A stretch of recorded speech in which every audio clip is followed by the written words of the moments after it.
Bonjour à toutes et à tous, on se retrouve ce matin en live avec des invités incroyables, exceptionnels, merveilleux pour vous parler d'un jeu de société que vous connaissez bien puisqu'il s'agit du jeu Unlock. Je vais vous présenter nos invités juste après, mais quand même ce jeu en est à sa 14e boîte, 15e bientôt, c'est ça? 15 boîtes.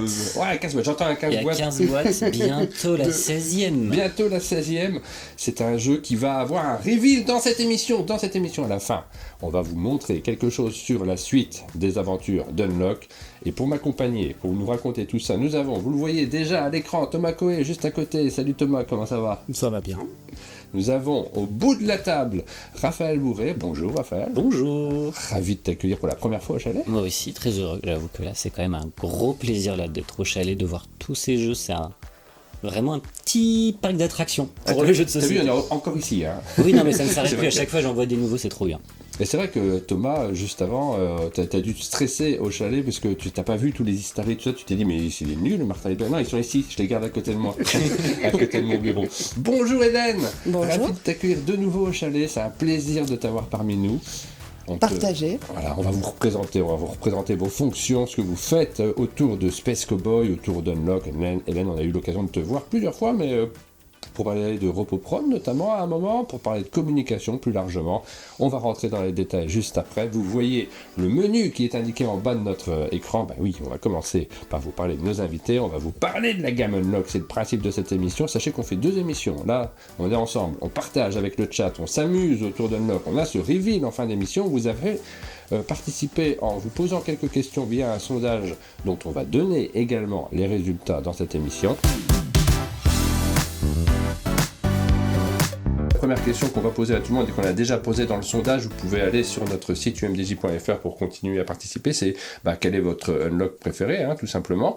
Mais il y a une deuxième question qu'on a envie de poser, c'est puisqu'il va y avoir un reveal, on va parler d'une nouvelle boîte, c'est quels sont les thèmes que vous aimeriez bien voir arriver. On pose cette question-là aux gens, on est curieux de découvrir ceux dont ils rêvent éventuellement. Ouais. On peut simplement déjà révéler juste le titre et je pense que déjà, ça va... Vous voulez déjà donner le titre? Un petit peu...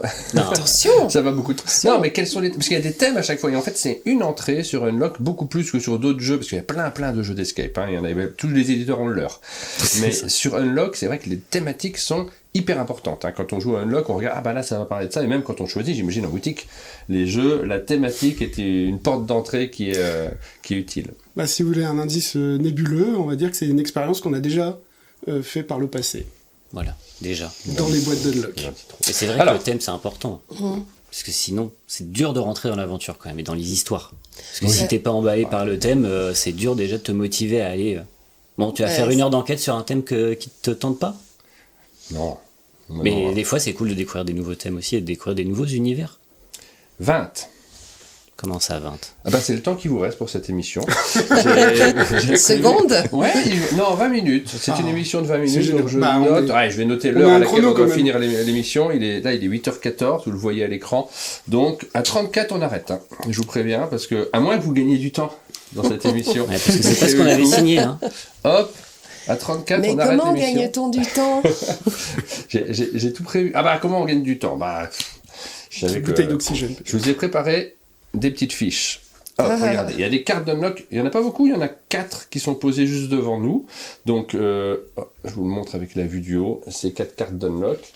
Vous avez le droit de les retourner sous mon autorisation, vous ne les retournez pas avant que je vous le dise, hein, ça c'est évident. Et puis elles vous donneront l'occasion de gagner un petit peu de temps. Donc, il y a 4 numéros qui sont inscrits ici. Si à un moment c'est obvious, c'est bon, j'ai vu le numéro... Je l'ai entendu, on a travaillé dessus, c'est tout beau, vous pouvez le retourner, c'est génial. Et on découvre ce qui se passe derrière, vous gagnez du temps. Il y a un 7, il y a un Moi, 7, il y a un 7. Je suis surtout intrigué déjà par ce puzzle. On a cette, peut-être qu'il faut... Si on entend 14, parce qu'on a additionné les deux, peut-être qu'on pourra réfléchir à un truc aussi. Si on entend 14. Je sais pas. Si on parle d'autoroute aussi. On va voir si vous êtes malin, quoi. Parce que, Oui, c'est vrai. Normalement, les gens qui font l'autoroute à 6, oui. Alors, si on va vers Orléans. Allez-y. Je vous dis si c'est bon. Je sais pas. 4 et 17. 4 et 17. Pas mon numéro de téléphone. 17, Ni ma date de naissance. 2017, On 2017. verra. Unlock, Oui, on on va va pas commencer laisser par vous tout de raconter suite. l'histoire. Alors, nous inviter d'abord, nous, je prends le truc dans le 2 autres, je crois, entre autres bêtes. Thomas, on te connaît très bien, on t'a vu beaucoup, du temps de Trick Track notamment, t'étais assez présent sur la chaîne Trick Track pour présenter les nouveaux jeux. le vieux Istari. Trick Track. Ouais, non, mais c'est vrai, le vieux Trick Track que j'adorais, moi, j'étais tout le temps, j'étais dessinateur uniquement à cette époque-là, derrière mon écran, et je mettais toujours, dès qu'il y avait une vidéo de Trick Track en live, je suivais avec beaucoup d'intérêt, et c'est vrai que les rendez-vous les plus attendus, c'était ceux où, pour moi, hein, il y avait l'équipe d'Istari qui était présente, Cyril Demingue, Oui. quand tu venais également pour présenter la nouveauté Istari. C'est à partir du milieu de l'aventure d'Istari que tu as rejoint. Alors tu étais en off avant, En tu fais partie fait, de l'équipe oui, de oui. testeurs d'Istari. Et... Oui, en gros, oui, pendant 10 ans avant, j'étais le testeur principal d'Istari. On faisait 2 rencontres par semaine, et puis globalement, on débriefait pas mal avec Cyril, donc j'avais, disons, quand il a pu m'embaucher, disons que j'étais assez légitime sur le fait de pouvoir l'aider. Et c'est arrivé à peu près au moment où il y a eu la fondation des Space Cowboys, parce que justement, Cyril avait besoin de se dégager du temps aussi pour les Space Cowboys, donc c'est à peu près le moment où j'ai intégré Istari professionnellement, on va dire. Il y a eu du chevauchement entre Istari et Space Cowboy ? Non. En fait, il y a le moment où il y a eu la création de Space Cowboys, Cyril avait besoin de plus de temps, et donc du coup, c'est pour ça un peu que je suis arrivé chez Istari pour l'accompagner Moi, je voyais ça de manière avant. plus professionnelle. Et donc c'est un peu avant l'arrivée de Splendor, enfin c'est quand avant la première sortie du jeu. Et donc du coup, bon, il y a déjà eu un entremêlement avec Space Cowboy qui était déjà assez fort, parce que comme je bossais pour Cyril aussi et pour Istari, on était déjà assez entremêlés. Il y a un moment après, ça c'est du coup on est devenu Space Cowboy pour des raisons un peu de simplification aussi, hein, de toute façon. Et puis aussi un peu avec il y avait un peu l'arrivée d'Unlock aussi à ce moment-là, quoi. Space Cowboy, c'était... Alors, la création de Space Cowboy, donc c'est pour Splendor, et c'est quelle année, ça ? C'est quoi 2000... Alors ça, les dates, tu vas être... 2015. 2014, ça remonte un petit peu, déjà. C'est marrant, je te voyais un petit peu avant. Bon. De quoi, en Space Cowboy ? Non, Istari. Ah, Istari, non, oui, le problème, c'est que depuis Kélus, globalement, Ouais, depuis Kélus, je suis dans l'histoire, c'est-à-dire le deuxième jeu, Istari, je suis déjà dans l'histoire. Il n'y a pas du tout mon grain de sel dedans, mais à partir de Kélus, disons que je commençais à être très impliqué, et de plus en plus après. Ispahan qui a été du coup nommé au Spiel, qui était le 3e jeu Istari, j'ai eu le droit d'aller à Berlin pour la nomination, donc ça veut déjà dire que j'avais déjà une petite implication malgré tout, une petite légitimité, et voilà. 2014, ça veut dire qu'on est en 2026, ça fait une douzaine d'années maintenant que Istari n'a plus de sortie qui arrive, que c'est plus une marque forte, et c'est le moment aussi où on se dit on aimerait bien raconter cette histoire-là. Moi j'avoue que si à un moment on arrive à attirer Cyril ici au chalet et qu'il puisse revenir et qu'on se fasse un revival, parce que je suis sûr qu'il y a beaucoup de personnes sur le chat qui peut-être ne connaissent pas toute cette histoire-là, qui souvent, et on le voit très régulièrement, les gens ont envie de se replonger dans ce qui s'est passé au préalable, dans les années d'avant leur arrivée dans le monde du jeu, et découvrir les jeux qui ont fait référence. Et c'est vrai qu'il y a un nombre de titres. Moi, je les avais tous dans l'ordre à l'époque, mais je vois que c'est un peu mélangé maintenant au-dessus. Il y a un nombre de titres auxquels on est très attaché. Tu rejoues, toi, aux anciens Istari régulièrement ? Pas tant que ça, parce qu'en fait, je les ai tellement poncés que en fait, c'est difficile d'y jouer avec mes amis, parce que globalement, je connais toujours, même après des années, je connais quand même tout sur le bout des doigts. Bout des doigts, et du coup, non, en effet, je joue beaucoup jusqu'à la sortie. Et occasionnellement, on va dire, alors voilà, occasionnellement, mais ça m'arrive, je sais plus, la dernière fois j'ai fait une partie des Mousquetaires du Roi il y a pas si longtemps, et j'ai redécouvert avec plaisir. Ah bah oui, j'ai pas trop joué celui-là, moi. Ouais. Faudrait que j'y rejoue. C'est un des derniers, hein, les Mousquetaires du Roi. Pas un des derniers. Le dernier c'est Shakespeare, de toute façon. Oui. Le tout dernier Istari c'est Shakespeare avec l'extension Backstage. J'en ai un plus, que vous avez pas fait. Au chalet, je te montrerai, j'ai le Shakespeare Dice. J'ai des trucs bizarres au chalet. Ouais, Istari, c'est rien que le titre Istari, rien que le nom nous plaît bien. 34, attention, il nous reste 14 minutes, donc j'enchaîne. J'enchaîne, il faut qu'on parle un petit peu de numéros depuis tout à l'heure, à chaque fois je check ces cartes-là et à chaque fois ça matche pas, là, c'est très frustrant. Il y a eu des 12, des machins, des 6 et tout, et rien. Hélène, Tu travailles alors, tu chapeautes la communication, c'est ça? Oui, c'est ça. Comment on appelle ton poste exactement? Oh là là, mais il est très long et même moi, je suis incapable de m'en rappeler. Mais en gros, oui, je chapeaute la com pour les 5 studios qui sont regroupés. Donc Next Move, Days of Wonder, Libellud, Space Cowboys et Repoprod. Et puis sinon, moi, je suis basée à Bruxelles, donc évidemment très liée au label Repoprod. Repoprod, bien évidemment. On a eu l'occasion de se voir aussi. On avait tourné la vidéo de Carnuta avec toi. Tout à fait. C'était un très très bon moment également. Et puis Hélène, vous avez l'occasion de l'avoir de temps en temps à travers nos différents événements, ou sur Cannes, sur Valménie. Tu seras à Valménie cette année? Oui. Oui. Le meilleur festival du monde.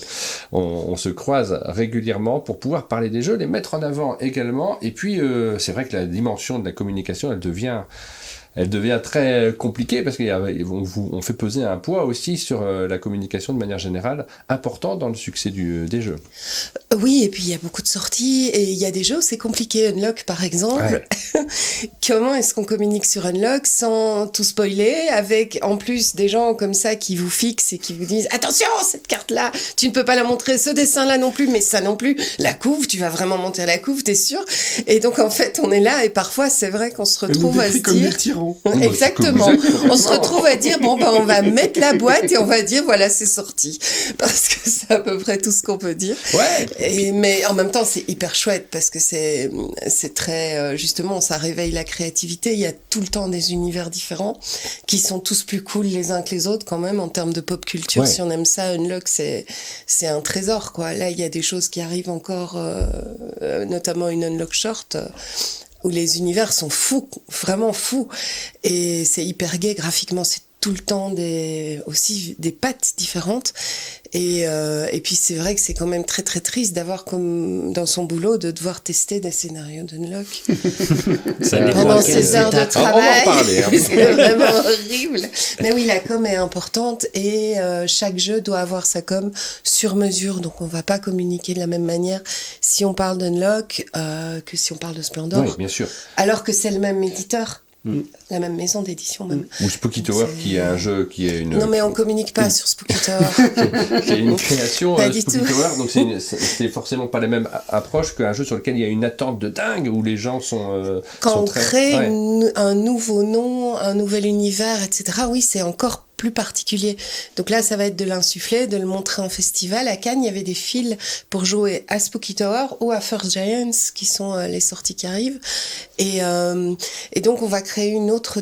On va pas parler de la même manière d'une nouveauté que justement dans Unlock. Unlock, effectivement, on peut dire, voilà, ça va sortir, et vous savez bien que ça va être bien, c'est Unlock. Ouais. Spooky Tower, on doit montrer la tour AD qu'il y a dedans, enfin, on doit expliquer un peu ce qu'on a voulu raconter comme histoire dans la boîte. Donc, voilà. Et ça devient effectivement quelque chose de très sensible. Je vous mets le chat parce que je me rendais compte que je l'avais que pour moi, et peut-être que je vais vous perturber en vous le mettant sur un écran sur le côté. First Giant, j'ai trop hâte, nous dit. Oui, d'ailleurs, merci de manière générale à tout Space Cowboy pour la participation au Sablier d'Or. On a été très content de vous présenter First Giants lors de cet événement et de créer forcément un éclairage particulier autour de ce jeu. Ça fait partie de la communication d'ailleurs, hein, le fait de mettre des jeux en avant, de les faire découvrir particulièrement tôt, et je sais que c'est toujours un peu tendu, qu'il y a toujours des réflexions en interne. Est-ce qu'on peut, est-ce que c'est le bon moment, est-ce que c'est pas trop tôt, est-ce que ça va rencontrer l'écho dans les boutiques, ou alors est-ce que ça passera complètement à la trappe. Et c'est vraiment quelque chose, même nous, on sait pas vraiment ce qu'il faut faire systématiquement. On sait que ça vaut toujours mieux parler d'un jeu que de ne pas en parler. C'est de toute façon une chouette initiative dans le sens où ça fait aussi en plus, c'est quand même quelque chose où on essaye d'être bienveillant sur montrer les choses, aller au cœur un peu des jeux, les montrer en action et d'en discuter. Et c'est toujours bien d'avoir un éclairage autour de ça sur une sélection en plus qui a remporté aussi un écho chez vous. En fait, et ça veut pas forcément dire qu'il y en a pas plein d'autres aussi qui peuvent remporter des échos, mais c'est en tout cas à cet instant T la vision de ce que et d'essayer de se projeter en amont d'une sortie. En fait, c'est assez difficile. C'est ce que doit faire aussi un éditeur d'essayer de voir la perspective. Et vous essayez aussi de vous mettre dans cet exercice-là. Je trouve ça intéressant. Oui, avec plusieurs angles qui sont différents. Nous, on est vraiment dans l'info. C'est-à-dire que c'est important pour nous de relier des informations et de créer de l'actualité qui est reprise, d'ailleurs, parfois par d'autres sites. On a besoin d'avoir des retours comme ça. C'est sensiblement différent de la communication pure. D'ailleurs, on ne cherche pas nécessairement à faire le plus de vues possible. On cherche plutôt à être le plus utile possible, ce qui est une démarche qui oriente pas mal de nos choix, en réalité. C'est un choix qui est assez prenant. Vous nous posez plein de questions, c'est super. N'hésitez pas à nous dire d'ailleurs vos unlocks préférés. On continue à regarder vos expériences autour de tout ça. Vous pouvez nous le raconter, je reviendrai dessus. Par exemple, Dolmore nous demande combien de temps de gestation. Pardon, je tousse encore un peu. Pour le premier unlock, on reviendra là-dessus. On ne répond pas tout de suite, mais on aura l'occasion de reparler de la naissance d'unlock. Ça nous manque les jeux experts du type d'Istari, nous dit Floref. Des jeux experts épurés. C'est si épuré que ça, les jeux Istari. De temps en temps, quand on en ressort un, on se dit « Ah tiens, il y a des petites règles en trop. » Après, si on veut, Unlock est un jeu Istari, dans le sens, les jeux Istari sont quand même un tout petit peu, enfin, je suis pas en train de dire c'est pas un jeu, alors on pourrait, c'est un peu maladroit de dire c'est un jeu Istari, je pense que Unlock ne serait pas arrivé à là où il est censé arriver si ça n'avait pas été l'équation globale avec Space Cowboy qui a beaucoup joué, a mis de l'ampleur dès le début. On parle du temps de gestation, il y a eu plein de choses et il y a eu un élan d'équipe global, mais après c'est vrai que le développement, la manière de penser et tout ça, au début était quand même très ancré sur Cyril / moi au développement. Bien sûr, on a eu Vincent qui nous a apporté des troisième scénarios sur la boîte de base, et on a beaucoup marché dans la gestation et le développement sur cette équation-là. Donc c'était quand même quelque part, on peut avoir un feeling. Après, les gens entre guillemets qui veulent en effet de l'épure mécanique allemande, oui, Unlock, on est assez loin quand même de l'épure mécanique allemande, mais c'est aussi il y avait ce côté quand même bicéphale d'Istari. On va peut-être pas trop parler d'Istari non plus dans les détails, mais ce que je veux dire, c'est qu'il y avait ce côté bicéphale de narratif avec Sherlock Holmes notamment, principalement. Et l'énigme avec Witness, tout ça, c'était déjà une appétence qu'on pouvait avoir, avec de l'autre côté le côté allemand classique, épuré. En effet, c'était en fait ce qui pouvait un peu définir les Istari, c'était qu'il fallait que ça soit en effet plutôt une durée d'1 heure, 1 heure et demie, donc pas trop long, justement assez épuré. Moi, je trouve que l'épure, c'est toujours assez intéressant. Un côté relativement agressif, en fait. Pas forcément agressif pendant ta gueule, mais agressif genre sur le plateau, agressif dans les interactions avec les joueurs, des choses comme ça. Et oui, en fait, globalement, je comprends, en fait. Alors après, est-ce que c'est un vœu pieux des gens qui idéalisent quelque chose qui existait à une époque, et bon, voilà. Ça, je sais pas, et le marché a peut-être aussi évolué sur plein de souhaits et plein d'envies. Mais en tout cas, c'était les jeux qu'on aime faire, et en gros, c'est les jeux qui nous correspondaient. Hein. À un moment, si on y joue 10 fois par semaine ou 15 fois par semaine pour les régler, c'est bien qu'on fait des jeux comme en tout cas ça correspondait à Cyril / moi aussi. Voilà. Tu pourrais aussi dire que Day One peut s'inscrire dans cette filiation-là. Day One, c'est rigolo, oui. C'est en plus dans le développement, c'est fait encore en mode Cyril / moi, et complètement, même si c'est totalement c'est totalement un Space Cowboy, hein, je suis pas en train de remettre, l'énergie, l'énergie et l'enthousiasme Istari est présent dans Day One. Moi, Day One, c'est un jeu, je suis un fan inconditionnel de Day One.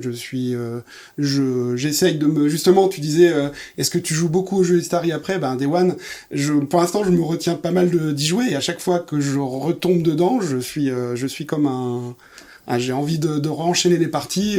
On a fait un tournoi de Day One au moment un peu de temps après la sortie. Je m'étais un petit peu mis en retrait sur y jouer. Du coup, je me suis réentraîné sur BGA, et j'ai fait 3 heures sans discontinuer sur BGA parce que je pouvais pas lâcher le jeu.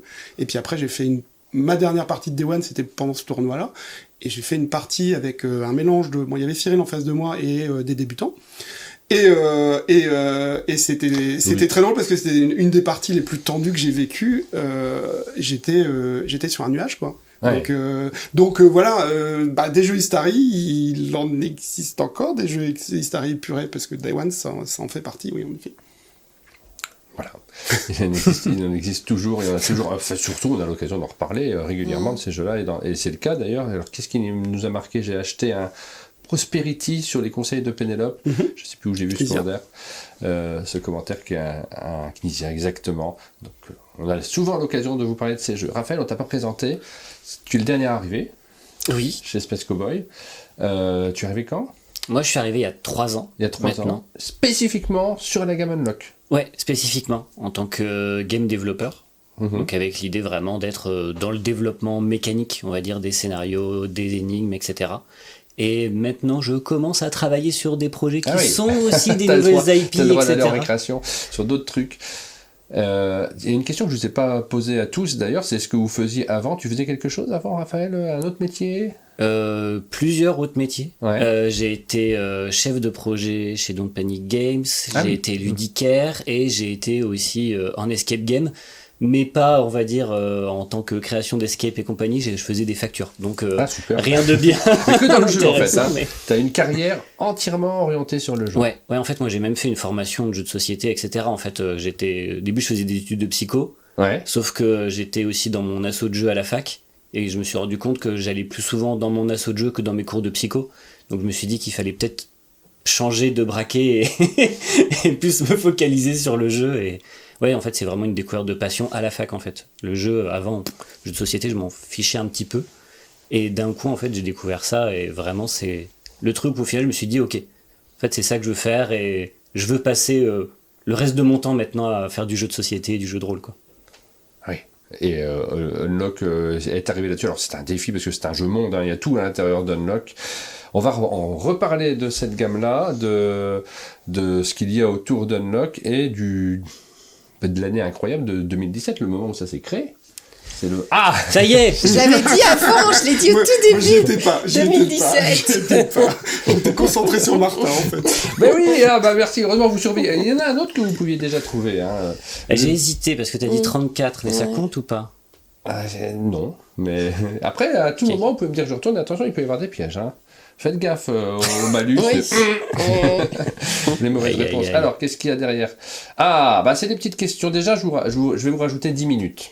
Allez, on va augmenter le temps. Grand prince. Et puis c'est des petites questions, vous avez justement de quoi écrire. Oh my god. Allez, là, Rachel qui demande si j'ai un lien avec Arnaud Bourrez. Non. C'est le patron de Néolydis. Tout à fait. Mais c'est un truc, juste un coup de bol. Moi, quand j'ai demandé un stage, on m'a demandé si je le connaissais et au final, T'as dit oui. Non, j'ai fait. Mais le truc, c'est que j'étais déjà depuis 6 mois en stage. Donc en fait, à un moment donné, je me suis posé la question de s'il m'avait pas pris à cause de mon nom de famille en disant que j'étais peut-être pistonné et que s'il me prenait pas, ça allait mal se passer. Mais au final, je connaissais pas du tout cette personne et j'étais déjà dans le monde du jeu. C'était assez particulier. Alors on a Anna dans le public également qui applaudit, s'enthousiasme. Anna, quand tu veux, tu peux participer parce que là, on pose 2-3 petites questions. Attends, je mets ma petite stylo. Viens nous rejoindre. J'étais encore dans la présentation des invités également. Attends, par là. On se pousse. Il y en a. Tac. Tac. Ah ouais, moi les questions, j'arrive. Plein de bruit désagréable là du coup. Tiens. Alors, Merci. première question pour gagner 5 minutes supplémentaires. Ben oui. Pour gagner 5 minutes supplémentaires, un unlock sur lequel vous avez un regret. Alors ça peut être en tant que joueur. Je sais que c'est plus compliqué pour Anna et pour Hélène. Non, je n'ai aucun regret sur le unlock. Moi, je mets tous. On a 2 développeurs. Non, on les a pas édités, c'est pas des jeux robots. Donc, les unlocks sont derrière nous. On va avoir l'occasion aussi de les sortir, de vous les montrer, de vous en parler. Ces questions-là, c'est aussi une occasion de revenir sur les différents unlocks de manière un peu amusante, puisqu'il y en a donc 15, c'est ça, jusqu'à aujourd'hui. Il y a donc. Puis tous les petits. Il y a 15 grosses boîtes, plus du coup, maintenant, 13 shorts. Ouais, c'est énormément d'histoires, énormément de choses à raconter. En short, non. Et est-ce qu'on aura le droit de justifier ça Oui, c'est tout l'intérêt du truc, sinon on s'ennuie. Ok. Parce que je veux bien faire une réponse circonstanciée du coup. Oui.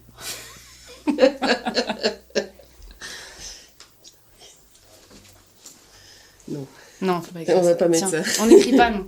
Ouais. On sèche. On n'ose pas. ouais. C'est pas toi qui es au bureau avec eux. Eh bien, moi, j'ai mis Animalomatique. Animalomatique, c'est dans lequel celui-là ? C'est celui qui est juste à côté de toi. Ah oui, t'avais pas d'idée, t'as pris celui Et non, juste celui-ci, ouais. C'est celui-là ? Oui, celui-là, ouais. Ok. En fait, c'est C'est bête. Ah, mais c'est la deuxième. Non, c'est celui avec nos sides. Voilà. C'est celui avec No Ouais. Side. Ok, Et- je vous montre la boîte. En fait, en gros, moi, quand je suis arrivé en tant que game dev sur Unlock, j'avais quasiment pas joué à Unlock, en fait. Ouais. Et j'ai découvert, on va dire, les scénarios, au final, plus par les solus. Ouais. Et parce que il fallait que je révise pour pouvoir passer mon test et montrer que je pouvais faire du dev sur Unlock. Et résultat, en fait, je me suis spoilé plein d'aventures par les solus. Et quand je me suis spoilé Animalomatic, je m'étais dit, j'aurais bien aimé la jouer quand même. Mais en vrai, voilà, c'est un petit regret. Ah bah ça, méchant c'est un du regret tout. de joueur, ça, on en a tous des regrets de joueur. Je suis sûr que vous en avez aussi, vous, sur le chat, des regrets. Je réfléchis un petit peu, est-ce que j'en ai, moi. Thomas. Alors moi je peux pas faire un regret de joueur, mais je vais dire Nautilus du coup. Nautilus, alors ça, Dans c'est le sur la sens, boîte oui, numéro 2. C'est la 2, oui. Pour plein de petites raisons, mais en fait rien de très négatif, mais c'est en gros c'est un des scénarios qui clivait pas mal les gens aussi, parce qu'il a une abstraction globale, voilà. Il y a plein d'idées que j'adore dans Nautilus, voilà. Je la trouve un peu des fois injustement un peu Elle a été décriée. très très Il y a- critiquée, il y celle-là. a, Moi, elle m'a énervé. Hein, au Il y a, pire. oui, je sais, on en a parlé. Il y a l'histoire de, entre guillemets, alors principalement le regret aussi il y a une pénalité un petit peu gratuite, on va dire, dans ce Mais oui, dans c'est ce ça, c'est un scénario. moment, tu Du sais- coup, les gens se sentent vachement, et en fait, on a voulu tenter un truc un peu psychologique. Enfin, c'était dans le scénario initialement proposé par l'auteur. C'était aussi un des premiers scénarios en externe, en fait. Et du coup, globalement, les gens ont très mal ressenti cette pénalité gratuite, alors que globalement, dans le temps imparti, tout est calculé, et donc en fait, elle est donnée gratuitement, en fait. Donc en fait, il y a aucune pénalité à part le fait que on s'est payé une pénalité, on a senti le bip, et on a dit c'est. Et du coup, c'était vécu très très mal par les gens.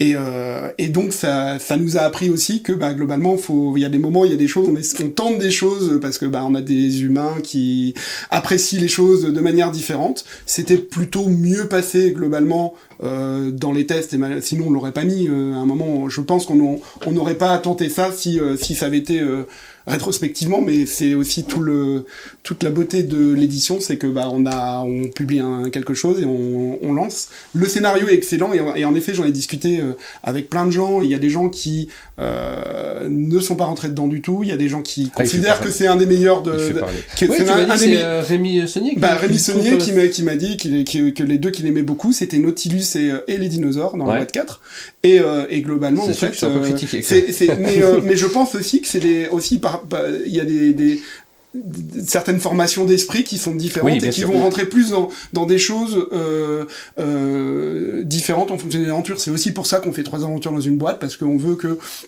en fonction de la majorité des groupes, tout le monde s'y retrouve un tout petit peu, et donc voilà quoi.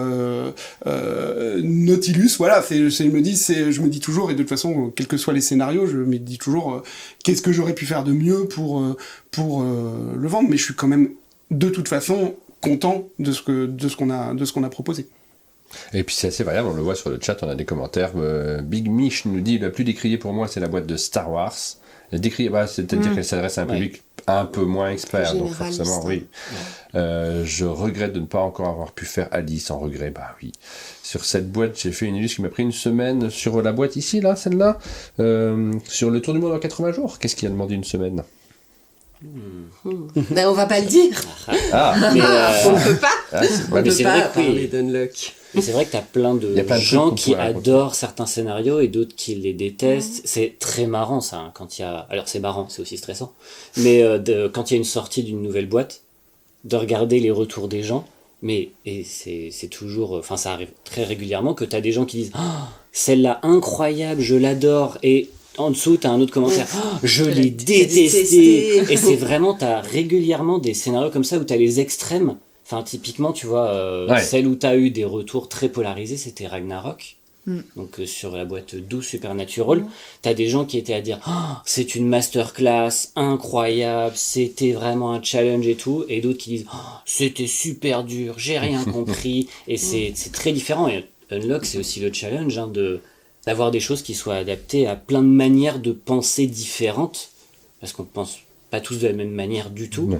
Et à chaque fois, l'énigme, c'est toujours le côté de cette fois, il faudra penser de cette manière-là. Est-ce que les gens l'auront, est-ce que les gens l'auront pas, et compagnie. Oui, on ne trouve pas les mêmes réponses, on ne joue pas de la même façon, ça c'est évident. Et pour revenir juste sur l'histoire de Star Wars, justement, enfin le commentaire du chat, je pense qu'elle a été décriée principalement parce que elle est relativement facile voilà. Elle est arrivée dans les scénarios, elle est arrivée en 9e boîte ou quelque chose comme ça. C'est 8e. 8e ou 9e, parce qu'elle était un peu en dehors de la numérotation de Dunlock, qui n'a pas vraiment de numérotation, mais c'est pas grave. Et du coup, en fait, c'était presque un bon point d'entrée dans Unlock, mais le problème, c'est qu'il y avait beaucoup de gens qui attendaient la boîte d'Unlock en se disant, une nouvelle boîte d'Unlock, mince, on n'est pas dans le... Et avec une licence comme ça, c'était vraiment intéressant d'avoir un bon point d'entrée, et c'était probablement peut-être pas assez communiqué à l'époque sur cette gamme-là. Et c'est une boîte qui marchait très très bien, justement, avec des ados moi j'ai eu plusieurs expériences justement de personnes qui ressortaient d'autres boîtes d'Unlock parce que ils ont fait jouer leurs ados à cette boîte-là. Et même, parce que je regarde un peu ce qui se dit forcément, beaucoup de gens qui disent cette boîte-là, on me l'avait, ils avaient l'impression qu'elle avait été défoncée pour plein de raisons. Ils ont dit j'ai joué avec mes enfants et en fait ça nous a donné envie d'aller. On a fait Unlock Kids, puis on a fait Unlock Star Wars, puis après maintenant on a envie de faire les Unlock. Donc je dis pas que les gens qui l'ont mal vécu, il y a un ressenti, et donc c'est un jeu qui leur appartient à la fin, hein. De toute façon, on leur propose une expérience. Mais si, par exemple, la personne qui dit elle est décriée, et du coup j'ai pas envie de la jouer, peut-être qu'elle passe à côté d'une expérience si elle est déjà préparée, entre guillemets, au bon contexte, quoi. Voilà. Si on doit parler de regrets, moi j'aurais plus un regret perso, c'est-à-dire très souvent je joue à Unlock et je me dis j'aurais tellement aimé avoir cette idée. Donc le chant des embruns, avoir une aventure en alexandrin, c'est là on parle, fou, ça c'est un quoi. choc là. C'est ce truc où tu dis mais comment ils y ont pensé, et mais ça c'est sans doute personnel, comment est-ce que moi j'y ai pas pensé. Et moi il me bluffe à chaque fois de voir, pour moi c'est assez magique la créativité humaine qu'on a dans Unlock. De voir comment on peut faire penser les gens différemment, Beau placement. Ah ouais. Très joli. Je n'étais pas concentré sur les caméras là, pardon, tu parlais hors champ. Mais les gens me regardaient faire des signes. Parle dans le micro, rapproche ton micro de toi, peut-être au centre. Non, remets-le plus au centre, il est un peu collé à Raphaël, du coup Ils sont très directionnels, on n'est pas obligé d'être pile en face du micro, mais par contre, il faut qu'il vise la bouche. Donc vous postez plein de commentaires, merci beaucoup à tous ceux qui participent sur le chat, je vais en lire quelques-uns pendant que Hélène et Anna répondent à la question suivante. Il y a une deuxième question, c'est juste pour vous deux, c'est le prochain Space Cowboy dont vous n'avez absolument pas le droit de parler. Ah c'est bien. Allez-y. Vous faites un rébut, on n'en parle pas du coup. Oui, c'est possible. Ah, c'est dommage, ça faisait gagner 10 minutes. Il est incroyable, le prochain. Incroyable. C'est vrai. Ouais. Il y a celui dont on va parler dans 10 minutes. Ah oui, c'est vrai. Ah, puis il y a le prochain encore. Ah oui, ouais. C'est un exercice de folie, c'est... Est-ce que... c'est hyper... Attention, faites gaffe. Non, je veux pas que vous repartiez, j'ai envie que les gens quittent le chalet. Moi, je voudrais dire qu'on est hyper fashion chez Space Cowboys. Fashion ? Ouais, on va se lancer dans... On va faire des choses... Moi, je pense que bosser chez Space Cowboys, c'est un miracle, tu vois, pour moi. Et ça, c'est important de le dire aussi. Il y a ça, mais ça met le moral dans les chaussettes, quand même. Ah oui, c'est vrai. Parfois... Il y a un projet dont vous avez... Là, on a gagné 10 minutes, là, quand même. Là, je crois qu'on a gagné 1h30. On était à 44. On a grillé 2 trucs. On était à 44 sur le... Ouais, on a grillé 2 trucs. Il est 8h44, mais je suis sympa, parce que là, ok, j'ai entendu des mots-clés. Je vous donne 5 minutes. Quoi 5 minutes Le nom des auteurs, tout ça. Il est rude, hein. 5 minutes Mais non, mais je vais pleurer des rivières, quoi. Alors, ça en fait 25, voilà. Oui, c'est vrai. Pleurer des rivières. Aïe. C'est le moment de regarder le sondage, peut-être. Hein.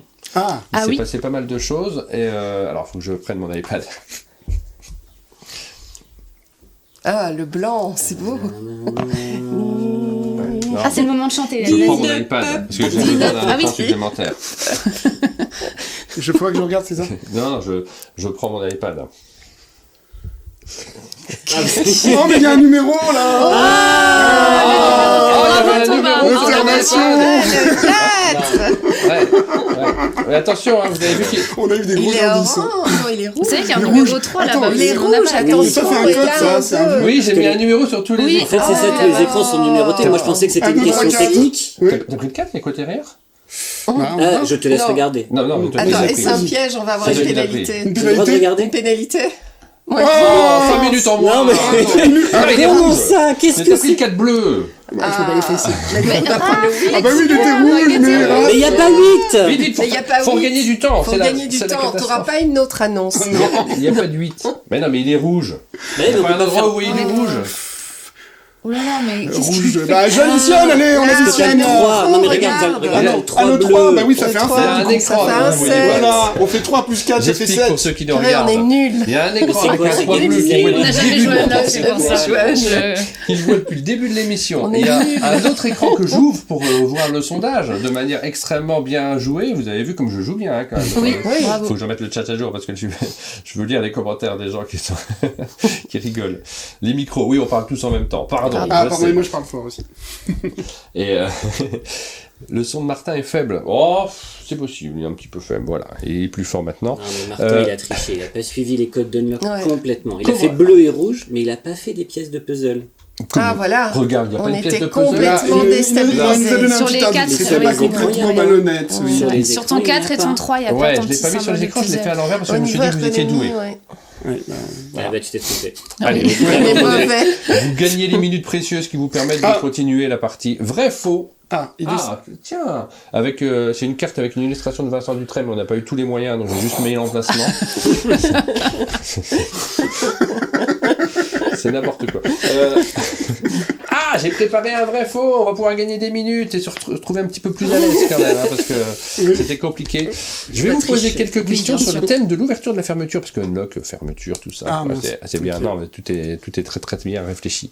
Première question. Il faut que vous vous mettiez d'accord. Je vous vois avec vos petits panneaux, c'est super, mais en vrai, il va vous falloir une seule réponse parce que c'est c'est le bordel sinon. Vas-y pour rien. Thomas. Oui, c'est ça. Allez, Thomas. La mer Méditerranée est destinée à se fermer complètement un jour. C'est un fait géologique à cause de la tectonique des plaques en fait. Hein. Il y a la plaque africaine qui glisse sous la plaque européenne ou l'inverse, je ne sais pas exactement. Mais sachez que non seulement ça va se refermer, toute l'eau va partir et ça va former à la place une chaîne de montagnes immense, plus haute que l'Himalaya. Bon, on a le temps de le voir, Alors. c'est dans 50 millions d'années, mais moi j'ai déjà réservé mes billets de ski. La première partie, c'est sûr, c'est vrai. Il me faut une réponse globale de Et la l'équipe. suite, par contre, c'est cette montagne aussi grande que l'Himalaya et compagnie, là. Ah, Alors je sais pas quelle plaque Plaque. place en dessous de quel truc, ça je peux pas vous dire, je me suis pas suffisamment documenté. Alors là. Mais c'est sûr, ça se ferme. Ça, moi, je peux l'affirmer. tu y étais? Non, mais c'est que c'est un vrai problème que les Oui. côtes se rapprochent, Ouais. etc. Et que du coup, ça va créer aussi des vraies discussions géopolitiques plus tard, de se dire, maintenant, comment qu'on va faire en fait? Il n'y a plus la mer pour séparer les régions et compagnie, donc qu'est-ce qui va se passer, etc. Mais c'est intéressant. Moi, je te crois. Donc vous êtes J'ai sûr? foi en toi. Vas-y, On a Raphaël. foi en lui? Bien C'est sûr, vrai. toujours. C'est vrai, allez, je vous C'est rajoute vrai. 5 minutes. Hein. Ouais. Bravo, on est sauvés, hein, parce que là, franchement. on était mal avec les 10 minutes qu'on avait enlevées. L'émission était déjà terminée en Et vrai. Rachel, en plus, nous ment, quoi. Elle dit que tu pipotes, Bah, quoi. on Elle est a là vu, pour faire on a l'agent vu, du on a chaos joué, et- on a joué hier avec elle, c'est plutôt une traître. Hein. C'est Oui, vrai. c'est vrai. Non, mais C'est je sais vrai. pas laquelle va en dessous, je vous l'ai dit. Je sais pas picoter du tout. Je sais pas quelle plaque va en dessous du. Oh, c'est bon, hein. Ah, la toute première fermeture à glissière. Vous savez, les fermetures, les fameuses fermetures C'était le éclair. côté timeline. Oh, c'est D'ailleurs- dans Timeline, je d'ailleurs, on dit- pense. Oui. On dit fermeture à glissière, on dit pas fermeture éclair. Fermeture éclair, éclair c'est une marque, c'est comme frigo, c'est une marque, ça sachez-le. On Ça a dit été inventé tirette. au 19e siècle pour remplacer les boutons de braguette des pantalons masculins. Sachez d'ailleurs que c'est pas forcément une très bonne invention parce que c'est une des causes de blessures les plus importantes sur cet endroit de l'anatomie masculine parce qu'elle serait responsable d'1/5 de toutes les lésions. Alors que du temps des boutons, bon, on se coinçait de temps en temps un petit peu avec un bouton, mais c'est moins grave. Alors que la fermeture éclair, c'est dangereux quand même. Hein. Mhm. C'est une étude des États-Unis, l'étude médicale. Moi, Un je, cinquième. moi, je, moi, je trouve que là, il nous pipote beaucoup. Là. 19e. Ça paraît énorme. 19e, par J'ai pas joué à Whitcomb Timeless. Johnson. C'est le créateur de la fermeture glissière. Oui, j'y crois moyen. Ouais. Voilà, on va dire faux. Allez, on va dire faux. C'est le genre de niveau de blague Martin, quoi. Ouais. Alors c'est faux, parce que c'était sur des chaussures. La première fermeture glissière. Mais c'est bien au 19e siècle, c'est bien à l'exposition universelle de Chicago en 1893. Son but, éviter aux gens la corvée de lasser leurs bottines de chaussures. Et par contre, elle est vraiment responsable d'un 5e des blessures Ah ouais, je pensais selon pas. une étude américaine. Mais pas au même endroit. Si. Ah, bah, Ah non, tu ne veux pas te Oui, blesser les pieds avec une fermeture éclair. C'est pas du tout. Non. D'accord. Depuis qu'elle est également utilisée sur des braguettes, c'est responsable d'un 5e des blessures. Voilà. J'ai mal. Oui, ça fait J'ai mal. mal, Ça voilà, s'appelle j'ai la un petit sélection mal, voilà. naturelle, Ah, ça, moi, à j'ai ce des boutons, stade-là. de toute façon, là, je prends plus le risque. C'est vrai que t'es un petit peu notre Jean-Luc Ah, vous Reichmann gagnez avec ta tout, là. question in. Hein. C'est- C'est pas très coquin. En quoi ça serait coquin? Pas du tout. Sachez que quand on va dans son bain de mousse, souvent on a la peau douce. Ça c'est vrai ça, je vous le dis pas. Mais plus très ferme. En fait, c'est un questionnaire sur le fait de ferme, tu vois. Ah, d'accord, ok. Fermer, Oh. unlock. Ah oui. Ok. Bah, Joli. Je suis peut-être parti un peu loin. Oui. Et pourquoi nos doigts deviennent tout fripés quand on reste trop longtemps dans le bain? Bah, la réponse que je vous propose, c'est parce que tout simplement, la peau se gorge d'eau quand on est dans l'eau, ce qui crée des plis. Est-ce que c'est vrai? C'est simple comme truc. Parce que, Je crois du que coup, c'est l'inverse. C'est pas qu'on se Elle se déshydrate dessèche. dans le bain maintenant, et qu'il y a un c'est échange d'eau? Je suis pas sûre. Enfin, j'en sais rien. Que l'eau appelle l'eau, c'est ça enfin, Bah, sinon, ça veut dire que c'est quand même vachement dangereux de rester dans son bain trop longtemps. Quoi. Mais Ça veut c'est dire que tu vachement viens, dangereux. tu deviens un peu, Super. mais tu deviens tout desséché. Tu Quoi. deviens tout desséché. Il est Mais non, resté j'en 3 sais jours rien. dans son bain, J'en il sais s'est rien. desséché. J'en Non, sais mais rien. c'est que ça te gorge d'eau. Ça enfin, te c'est- gorge d'eau? Oui, c'est vrai. Comme les noyés, tu vois, dans les thrillers. Ça paraît trop simple. Hein. Moi, je pense que c'est faux. Moi, je pense que c'est C'est vrai? Je sais pas. Ah là, on Ça est partagé là-dessus. Arbitrage. On a Ouais. 2-2. De- Ah, faut Est-ce que toi, choisir, tu dis mesdames et quoi, messieurs. Thomas? Que dis-tu, Tu dis que Thomas? c'est vrai, toi? Oui, c'est toi qu'on dit que c'est Bah, faux. Martin, tu dis quoi Mais toi, c'est pour vrai que trancher les noyés, c'est... Tu peux tenter. Hein. On veut bien l'indice. Bah écoute, on va dire que c'est vrai. C'est faux. Oh, merde. C'est Ah ouais faux. Et C'est une merde. réaction nerveuse en fait. Les réponses étaient données sur le chat. Les gens participent et Damien Oui, qui est. Mais nous, on triche pas. Ah merde, il y avait Ouais, Damien, ouais, d'accord. Ok, Ouais, bah, ouais, oui, j'aurais qui dû est regarder médecin là, du aussi, coup. donc il sait les Yes, choses merde. et qui Mais j'ai pas triché. qui donne la réalité. En fait, c'est notre système nerveux qui détecte qu'on est immergé et qui ordonne au minuscule vaisseau sanguin situé sous la peau de se contracter. Il se ferme. Bon bah du coup on s'en va. Voilà. Tu vois Non, c'est bon. Ok. Là, vous On a êtes perdu du 59. temps. Vous avez encore 7 minutes d'émission. Vous avez le droit à 7 minutes d'émission. Ça va, hein, tout Ça va, bien. on a encore rien annoncé. Oui, c'est clair. À part des trucs dont on peut pas Ouais, je prends un parler. peu de temps, C'est ça. pardon. On me dit que je peux faire des blagues, alors je fais des blagues. Tiens, une question in sur la ceinture de chasteté qui permet de fermer évidemment des choses. Au Moyen-Âge, avant de s'absenter de longs mois pour les croisades, les seigneurs enfermaient leurs épouses dans des On va perdre ceintures de Thomas. chasteté en métal équipées d'un cadenas. Vrai ou faux? Alors ça existe toujours à notre époque. Là c'est vrai, aujourd'hui il y a vraiment des ceintures de chasteté. Je vous conseille les modèles les plus modernes qui sont en latex, qui sont super, moi j'aime beaucoup. Mais est-ce qu'au Moyen-Âge ça existait vraiment? Alors, Ah oui. je pense C'est en vrai que la avoir... réponse c'est pas faux, c'est celle que je préfère. Oui, c'est pas faux. Je pense en avoir vu, mais On sait que t'en avoir as vu. Mais tu vivais pas au Moyen-Âge. Ah si, t'as Si, vu, si. si, t'as vu. Non, dans des musées, etc. Mais je pense aussi avoir entendu que c'était une légende urbaine, donc je suis extrêmement partagée sur C'est la... un peu pareil. Ouais, tu vois? Mais je sais pas si c'est pas effectivement, tu vois, genre des De gens la qui ont fait des faux ou des trucs reconstitution, comme ça. oui, voilà. ou du Moyen-Âge fantasmé du 19e, un truc comme ça, je sais pas. Donc, Bon bah écoute, Bah, vous avez l'air on va- parti sur on va- le faux, hein. En fait je vais tricher là, j'ai vu Aline qui nous a suggéré vrai, donc je vais répondre vrai. elle est Voilà. vraie. Ah bah écoute, rien, hein, parce que c'était faux. C'est un gros mythe historique. La ceinture de chasteté est une invention de la Ah, on Renaissance sent. du 19e Oui, siècle. c'est ça. Il n'y en a aucune trace à l'époque médiévale. Désolé. C'est une blague avec des faussaires du 19e siècle qui en ont fabriqué de toutes pièces pour les exposer dans des musées ou des Voilà. cabinets de curiosité. Ouais. Thomas a perdu 5 minutes. Les faussaires. Les faussaires. Les faussaires. Je donne pas de points. Non, mais là, on t'a encore donné une info. Ouais, on vous apprend des Anna choses. est une passoire à infos, Oui, en fait. oui, totalement. Moi, vous me demandez ce que vous voulez, je réponds. Dernière question, tiens, hop, parce qu'il vous manque 5 minutes quand même. C'est quoi le nom de la prochaine aventure de Lac? Ah on va bientôt le savoir. Oui, alors on va faire du reveal après. Le grand requin blanc ferme ses paupières juste avant de croquer sa proie pour protéger ses yeux. Vrai. Oh t'as l'air sûre de toi, Hélène. Oui, tu le vois. Mais est-ce que c'est des paupières ou est-ce que c'est les yeux qui se révulsent? Alors, Mais il a les yeux qui bougent vraiment comme ça, plouf. Plouf, ça fait de plouf. films de requins. Ouais, je sens que... Il me faut une réponse, il me faut un vrai. Elle a l'air Oui, sûre. oui, Moi, je pense mais là, il faut je écouter sais ton pas s'il a instinct. des paupières. Tu vois, Non, si mais c'est il faut juste... écouter faut écouter l'instant. Ça a pas de paupières. Non, mais il a vraiment un truc avec les Mais du yeux... coup, il a pas- Oui, peut-être ses yeux bougent, Oui. mais du coup, ça n'a pas de Alors paupières. non. Tu as Alors, déjà il n'a vu pas de un paupières. poisson faire- Non, à part C'est dans... étrange. Même Dory, il fait pas ça. Donc non.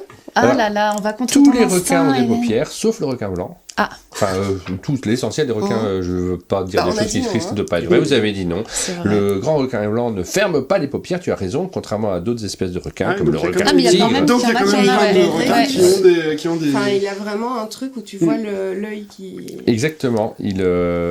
Alors il a... Je lis plus précisément pour pas dire de bêtises. Pour protéger ses yeux au moment de l'impact avec sa proie, il fait carrément pivoter ses globes oculaires vers l'arrière de son crâne, révélant le blanc de l'œil. C'est ce qui fait peur dans les films de requins quand on voit l'œil blanc. Ouais, Voilà. ouais, c'est trop bien. C'est terrible ça. Ah, c'est plus les dents qui m'ont marqué que les yeux, moi, tu vois, dans une attaque perso, mais... Bébé requin, bébé Bébé velours, bébé requin. requin, bébé d'amour. J'ai pas celle-là, mais... Ah, une chanson que je connais pas. Donc les gens du chat se mettent pas à Mais chanter c'est des super. bichards. Non, ouais, c'est ça. Bon, on a le droit de pousser jusqu'à 8h05. Mais bravo, Ouais. hein, quand même. Hein. Félicitations pour tout ça. 8h05, bah ça Ouais. va être un peu compliqué, du coup. C'est Oui. 9h05, non, plutôt. 9h05, Mm. pardon. Ouais. Tu me demandes quand t'as besoin. Bah, c'est le moment de refaire quand même le reveal du sondage qu'on a fait, puisque vous avez pu participer. On sait quels sont les jeux. Je vais grossir parce que moi je vois rien. Je pense que... Est-ce que vous voyez ce qui est indiqué? Oui. Avez-vous déjà joué à Unlock? C'est la première question qu'on vous a posée sur le chat et on peut regarder les résultats de ce sondage. Tiens, je vais même les afficher pour que tout le monde le voit. On a 40% des personnes qui ont joué quelques fois. On a 10% des personnes qui l'ont joué une seule fois. 10% jamais. J'ai joué quasiment à toutes les aventures, donc quasiment toutes les aventures, et toutes les aventures, ça représente quand même pas mal de monde, parce qu'il faut additionner 24 et 15, c'est ça? Ouais, c'est 15, Donc ouais. ça fait quasiment 40% des gens qui ont joué quasiment à tout, ce qui est impressionnant en fait, et ça Ouais. correspond à ce que vous me racontiez avant le début de l'émission, à savoir que quand vous sortez une nouvelle boîte, ça marche encore mieux que les précédentes. Ouais, les démarrages de boîte sont toujours meilleurs que le démarrage de la boîte précédente à chaque fois. C'est assez impressionnant. Et c'est assez étonnant à chaque fois de se dire, en fait, on a battu le record, encore, Ouais. on va encore continuer. Ouais. Ah ouais, ok. Mais c'est vrai que c'est toujours très surprenant de voir à quel point Unlock continue, Unlock fait toujours plaisir aux gens, et t'as toujours des gens, malgré tout, qui découvrent, ou qui font découvrir, parce que tu vois le côté justement de scénario que tu peux pas rejouer, mais de boîte que tu détruis pas, ça te motive aussi à le donner à quelqu'un d'autre, qui du coup découvre aussi, qui va acheter la prochaine boîte, etc. Et on voit vraiment ce côté un peu viral, on va dire, d'Unlock, de ce côté on se les passe, on se le partage, etc. Ouais.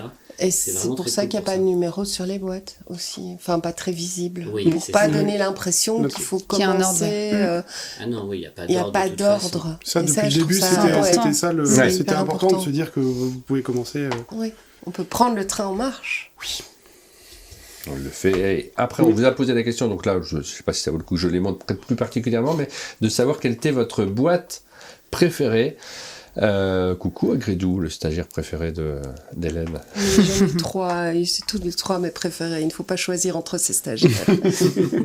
Et dire qu'on nous a expliqué que c'était une erreur de primer l'Asdor en Merci, monsieur 2017, dit Monsieur Fall, qui est encore traumatisé. Hein. Je l'ai croisé ce week-end et il m'a dit de nouveau Salut Martin, comment ça va? Ah, j'ai pas compris sur Unlock en 2017. Sinon, on se revoit quand? Il y a vraiment un truc, on sent que ça le marque, quoi. Il est toujours dessus. Je suis retombé, si je vous donne les résultats des Unlock que vous préférez juste après, puis je vous poserai poserai la question des vôtres également. Si vous arrivez à trouver cette fiche qui reste sur la table. Ah oui, vous avez vu cette émission qui est organisée, je dis 12 phrases dans la même phrase. C'est n'importe quoi, mon animation. C'est pas un as, mais bon, voilà. Il reste une carte que vous n'avez pas trouvée. Aidez-les sur le chat, ils savent pas comment trouver cette... Mais t'avais dit Orléans, non? Ah, on va vers Orléans? Non, mais non, c'est pas... Je sais pas, je tente. Non.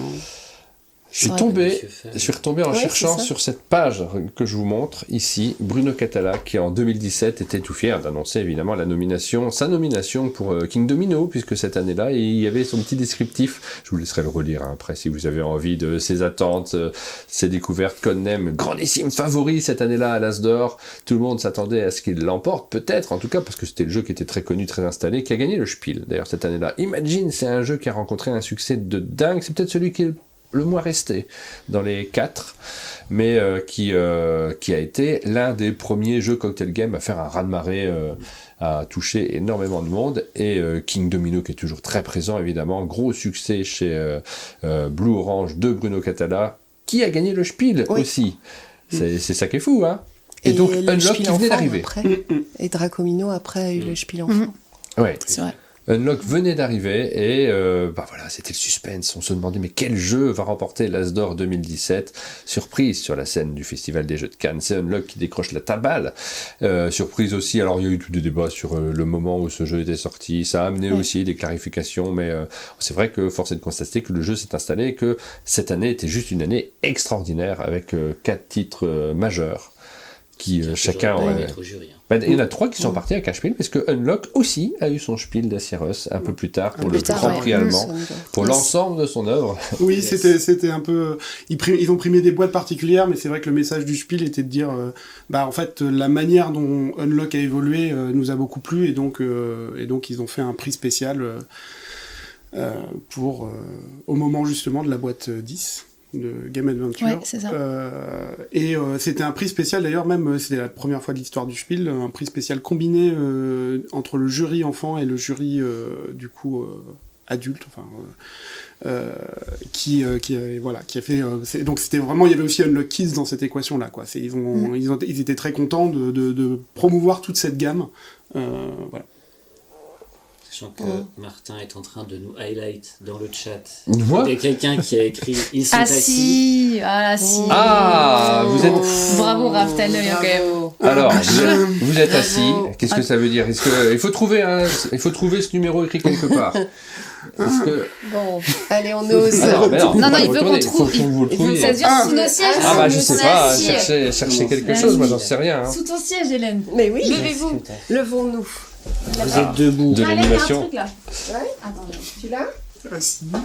Martin, est-ce que je peux le regarder J'allais t'arracher. C'est bon, ils l'ont trouvé. Vous l'avez trouvé ? Non. Ah bah il est sous ce siège-là, je crois, sur celui d'Hélène. Ah bon ? Bah attends, il y avait une étiquette, mais j'ai pas rien. Ouais, si. Ah non, j'ai pas vu. Merci le chat. Ils auraient fini l'émission, ils auraient pas eu toutes les cartes. Vraiment, c'est ça. Vous me décevez beaucoup. Merci pour cet indice. On la retourne. Magnifique. Ah, vous gagnez 10 minutes et vous pouvez jeter un petit coup d'œil sous la nappe.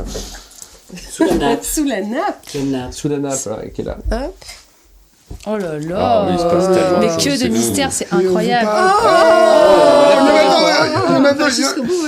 Ne retournez pas, mais il y en a deux. Est-ce qu'on peut tout retourner ? Non, il n'y en a que deux autres. Remettez-moi la nappe correctement maintenant. Alors, Je suis en train de tout casser. On la remettra mieux après, mais... Et il nous a mis des numéros en miroir. 1, 2, 3, 4, 5, 6. Avant de faire le rival, on arrive tranquillement, on avance l'émission. Mais... Des chiffres à l'envers comme Dinap. C'est bien fait cette émission. Moi je m'amuse beaucoup. Name dropping. Je ne vais pas trop le chat parce qu'ils sont nettement meilleurs que vous. Ah bah oui, forcément. Le temps que vous cherchiez, je vous pose une petite question. Et avant qu'on fasse le reveal, évidemment, on a hâte de découvrir la suite des Unlock. Des auteurs, on en reparlera dans l'émission qu'on fera après en studio, mais quand même des auteurs qui ont envie de proposer des Unlock. C'est possible parce qu'on sait qu'il n'y a pas beaucoup de monde qui sont sur le chat, qui sont curieux de savoir aussi est-ce que c'est possible, est-ce qu'on peut mettre le doigt dedans.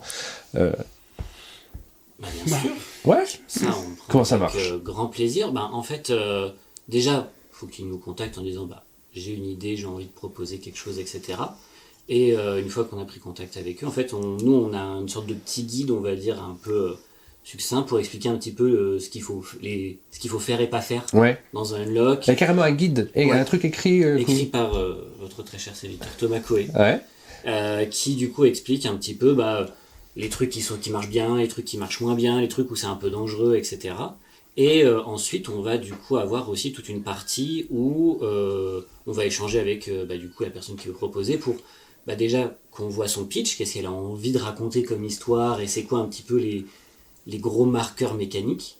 Et ensuite, une fois qu'on a validé ce pitch-là, il faut qu'il nous propose 20 cartes de prototypes. On regarde, on fait des retours, on teste en interne, etc. Et si les 20 cartes, on les juge bonnes, et que ça nous convient et que tout va bien, il n'y a pas de problème, on peut, en fonction si c'est une short ou une longue, passer de 30 à 60 cartes. Mais dans tous les cas, il y a en fait ces 3 étapes-là pour accompagner les auteurs et pas qu'ils se retrouvent un petit peu seuls face à la copie de c'est quoi la recette d'un unlock, parce qu'au final, le unlock, c'est quand même très codifié. Oui. Il y a beaucoup de critères, il y a beaucoup de choses, et au final, on n'a pas tout un petit peu les secrets de coulisses de comment on fait un unlock. C'est pas toujours facile quand on démarre de nulle part, quoi. Et tu dois avoir le thème ou tu peux avoir principalement une idée de mécanique C'est bien d'avoir les deux, parce que unlock, maintenant, c'est quand même très mélangé entre narration et gameplay, en fait. Tu peux pas décorréler juste un gameplay sans avoir d'histoire, ou avoir une histoire et sans jeu, parce que c'est ça, autant écrire juste une histoire, ou sinon dans ce cas autant faire juste des énigmes, mais Unlock, il y a vraiment ce lien entre les deux, et même maintenant les énigmes dans Unlock sont très liées à l'histoire. C'est souvent la solution quand t'es bloqué, c'est qu'est-ce qu'on est en train de faire, qu'est-ce qui est en train de se passer, c'est quoi l'histoire qu'on est en train de se raconter, et souvent c'est ça qui débloque au final, donc il faut que les deux soient liés quand même de manière très forte. Et vous avez jamais changé alors un thème d'un auteur ou d'une autrice pour... Il y a eu historiquement... Il y a peut-être des ajustements, oui. Mais c'est... Oui, c'était, voilà. En fait, les thèmes ne changent pas. Je pense par exemple au cirque, qui était principalement cirque, et qui a été cirque no side, du coup, voilà. Mais ça restait quand même une histoire de cirque, donc ça ne changeait pas. Donc c'est plus un petit déplacement, parce que, en effet, la mécanique et la typologie d'énigmes et la narration sont entremêlées, donc si on commence à changer les thèmes fondamentalement, ça veut dire qu'il y a quelque chose qui va pas, de toute façon. Bien sûr, donc, oui, c'est très narratif. Voilà. C'est vrai que sur d'autres types de jeux d'escape, tu as l'impression que le thème n'a pas d'importance, en réalité, que c'est juste un background pour faire une couverture sur la boîte, mais sur Unlock, c'est vraiment essentiel. Et vous en recevez beaucoup Pas non plus énormément. En fait, il y a beaucoup de... C'est beaucoup de travail de faire un Unlock. c'est beaucoup de travail. Et aussi, il y a pas mal d'auteurs qui, quand je les croise, etc., disent « Mais vous cherchez encore ?» Ouais. Mais au final, oui, on cherche tout le temps. Au final, on peut pas... c'est très compliqué de les développer en interne. Toi, tu en as fait en interne Non, vraiment... Toi, tu développes juste. Vraiment que du dev pour le coup. Et c'est parce que c'est vraiment deux gymnastiques qui sont assez différentes. Mais l'idée, c'est vraiment de... avoir des propositions extérieures, et c'est bien d'avoir des nouveaux auteurs aussi, parce que chaque auteur, c'est aussi une manière de réfléchir différente, une manière d'apporter des énigmes, une manière d'apporter du gameplay, et c'est ça qui apporte aussi le vent de fraîcheur d'Unlock, d'avoir des scénarios qui sont variés. Oui. Donc c'est important d'avoir des nouveaux auteurs, d'avoir toujours des nouvelles personnes motivées, même si évidemment, on a des auteurs réguliers qui sont quasiment dans toutes les boîtes, sous parfois des pseudos. Mais, d'accord. Et je sais pas si on a le temps, Martin, mais dans le chat, j'ai vu pas mal de fois la question de demander combien de temps ça prenait de développer c'est le moment de revenir parce dessus. Que ça intéresse pas mal les gens. Vous nous avez parlé hier en off du record, le plus rapide, le scénario le fait le plus vite. Ça a pris 2-3 mois quand même. Donc c'est le temps pour faire un scénario, c'est quand même presque plus court, mais il y avait même le temps de gestation du premier Unlock. Il y a eu quand même un temps de gestation hyper long. On faisait, en fait, il est sorti à Cannes, et je sais qu'à PEL, on était déjà en train de le faire tester sur le stand des Space Cowboys, donc on était déjà complètement dans l'équation de développement et de maturation. Donc par exemple, le premier Unlock, en fait, on était très très très en amont. Donc voilà, après le temps de développement, en fait ça peut être assez variable aussi, c'est-à-dire que des fois il y a des en fonction de la sélection du scénario, des fois il y a des déclics qui vont se faire ou pas faire, donc voilà. Mais après on va dire que pour être confort globalement, je pense que 6 mois globalement c'est plutôt c'est plutôt après, sachant que l'auteur a déjà travaillé avant, souvent. Oui. Donc, ça, c'est 6 mois à partir du moment où vous le prenez en main. Mais vous avez une force de travail de fou. Enfin, c'est impressionnant d'arriver à sortir ça si vite, en fait. Parce que 6 mois, c'est pas tant que ça. Non. Ah non, ça va Faut très penser très vite. qu'il y a sinon. l'application, Il y a etc. l'app, Ouais. et puis il y a la difficulté de Oui, trouver alors des après, personnes moi je pour parle tester. 6 mois, après c'est vrai que ça va pas sortir, en fait on va pas recevoir un scénario, je parle 6 mois avant qu'on envoie les fichiers, après globalement il y a, on va dire il y a 6 autres mois qui vont être de toute façon consacrés au fait que il y a entre guillemets un peu déjà l'amont, la prod, le machin, enfin donc je dis pas qu'on reçoit un scénario 6 mois après on l'a dans les étals, mais c'est juste que globalement, en tout cas dans l'interaction avec les développeurs, 6 mois après normalement le ça, scénario est développé quoi. Et ça c'est le plus long, enfin on a déjà eu du dev qui s'est fait soit parce que le scénario était très clean déjà et ça allait très vite, en un mois ou des choses comme ça. Des fois il y a aussi des contraintes de on a une date de sortie, on a déjà trop de scénars, on n'a pas encore le troisième, mais tout arrive, tout approche, et donc là c'est bon, on a ce scénar là, ok c'est bon, on le valide, et il va falloir mettre, on va dire, à fond dedans. Donc il y a certains scénars qui ont été développés en 2-3 mois. Oui. Puis l'équipe de graphistes est ouf. Enfin, je veux dire, il faut un travail dingue parce que faire des protos, enfin, et suivre visuellement, ça doit être impeccable une carte unlock. Sinon, on loupe des choses. T'as quand même aussi beaucoup de communication par la carte. En fait, c'est des espèces de toute la narration et les énigmes sont drivées par le visuel et par le texte, et donc du coup c'est ça qu'il faut. Et donc si ton proto est trop embryonnaire, c'est là où tu as des écueils, ou comme on disait, où tes indices sont beaucoup trop forts, parce que à un moment, tu as rajouté un gros truc bien visible sur une image, on dit là on voit que ça, donc c'est ça, quoi.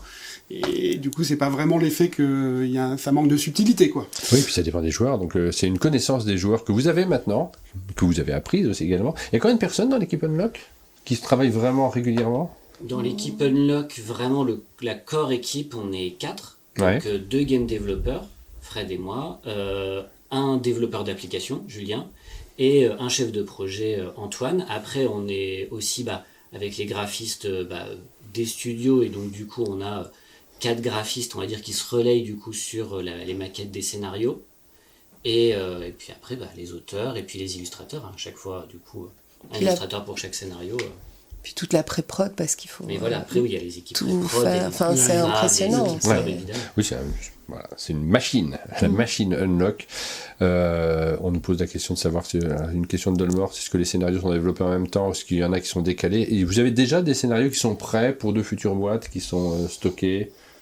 On aimerait bien, mais pas encore. Non, c'est un gros challenge qu'on essaye de faire, mais en vrai, c'est très dépendant au final des arrivages des auteurs, quoi. On peut pas forcer du coup des auteurs à nous dire livre-nous là quelque chose. On a réussi à avoir 1 ou 2 scénars d'avance. Ah pardon, le temps il a été coulé. Le temps de l'émission, je suis obligé de te couper. C'est à moi que vous arriviez à trouver une des cartes. J'aime pas couper mes invités, mais là vraiment c'est le jeu, quoi. Après, pour info quand même dans Unlock, quand le timer est fini, on a le droit de continuer. C'est vrai, Thomas, merci de aucun nous souci, en fait. Enfin. Donc on gère la gestion du temps comme on veut, et son rapport au temps comme on veut. Il y a des boules. Comment ça, il y a des bulles? Là. C'est une table de billard. Hein. Il y a une boule de billard 14. Là, il y a 14. Alors, est-ce que ça vous aiderait à trouver... la boule 2, oui. C'est pas ça, c'est ça, hop. Est-ce que ça vous aiderait à trouver, à avancer un peu dans le jeu? Et pourquoi il nous l'a mis en miroir, pourquoi j'ai fait ça, moi? C'est fou. C'est fou, ça. Alors, la boule 2, vous l'avez ou pas? Il faudrait qu'elle soit bleue, sinon c'est comme le 4 tout à l'heure. Ou une rouge. Une rouge, ça peut marcher aussi.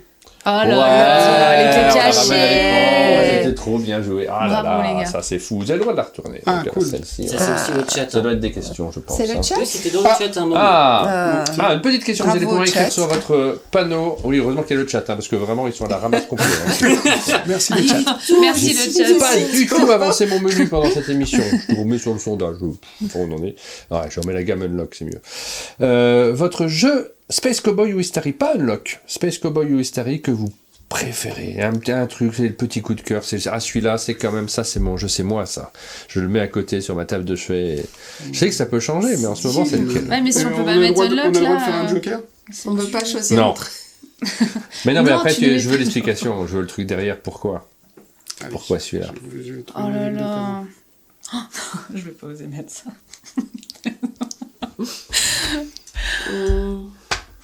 Tu m'embêtes, Martin. Unlock, c'est mon jeu préféré du monde entier. Ah oui, oh là là, j'en mais ai il y en a beaucoup. trop. Moi, je peux faire une liste. Mais... ouais, les questions sont dures, facile, mais ça va vous permettre de gagner un peu de franchement. temps pour continuer cette émission. Bon, je vais mettre... ouais, mais je suis obligée. Ouais. C'est Mais mon oui, deuxième je sais, préf. Mais moi, j'ai plein de préf. Non, attends, je vais... Non, je peux pas. Thomas, Faut t'as que je sois Thomas, t'as réussi à honnête. trouver. C'est lequel, Thomas? Je suis obligée. Myrmès. Myrmès. Ah, je suis tellement Ah. d'accord. Celui-là, j'attends. Il va y avoir une nouvelle édition de Myrmès qui va arriver. C'est honnêtement celui auquel j'ai le plus joué. Moi, quand chez les historiens. Je suis obligée. Et bah voilà, C'est parce vrai, que là, oui. il y a un côté aussi, ce qui est rigolo avec l'histoire de Myrmès, c'est que du coup, j'étais pas encore embauché Istari. Ah ouais? Et en fait, j'étais le principal contact avec Johan. C'était moi qui étais en interaction avec lui. C'est moi qui ai quasiment discuté tout au long du développement avec Johan. Et et globalement, je le décris toujours à chaque fois Myrmès comme étant mon entretien d'embauche pour Istari. Donc quelque part, grâce à Myrmès et grâce en tout cas, jugé par Cyril comme au bon travail que j'ai pu faire sur Myrmès, j'ai pu concrétiser mon entrée professionnellement dans le milieu du jeu. Donc il a une petite connotation voilà, par rapport à mon histoire personnelle, forcément. Moi, j'ai hâte, un peu peur aussi, mais hâte de voir la nouvelle boîte de Myrmès, voir ce qui aura changé. D'ailleurs, Johan ne m'a pas du tout fait jouer à ce jeu, mais qui fait partie pendant longtemps de mes grands favoris des jeux auxquels que je sortais régulièrement, parce que aussi il a ce côté ultra limpide à l'explication. C'est un vrai jeu expert, c'est un vrai jeu dans lequel le rythme, la façon de jouer est importante et vous n'avez pas forcément facilité les choses au départ parce qu'on manque de tout dans ce jeu.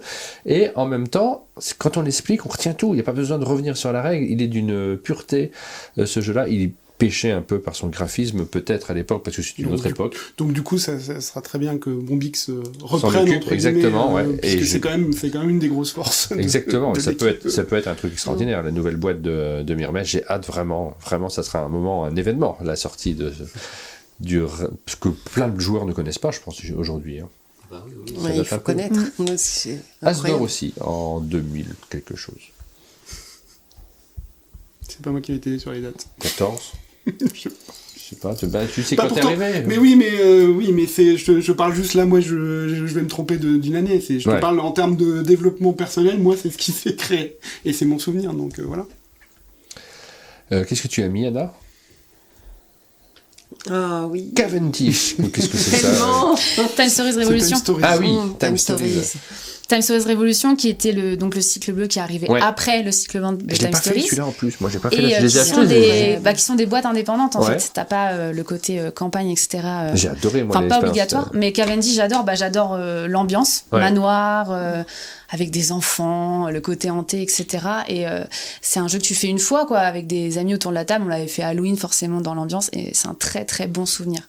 Pour l'immersion, pour le jeu, enfin... 3 heures vraiment intenses, quoi. J'ai un très très bon souvenir. Alors ça joue une fois du coup, mais Oui, c'est mais pas vraiment des jeux que j'ai énormément appréciés.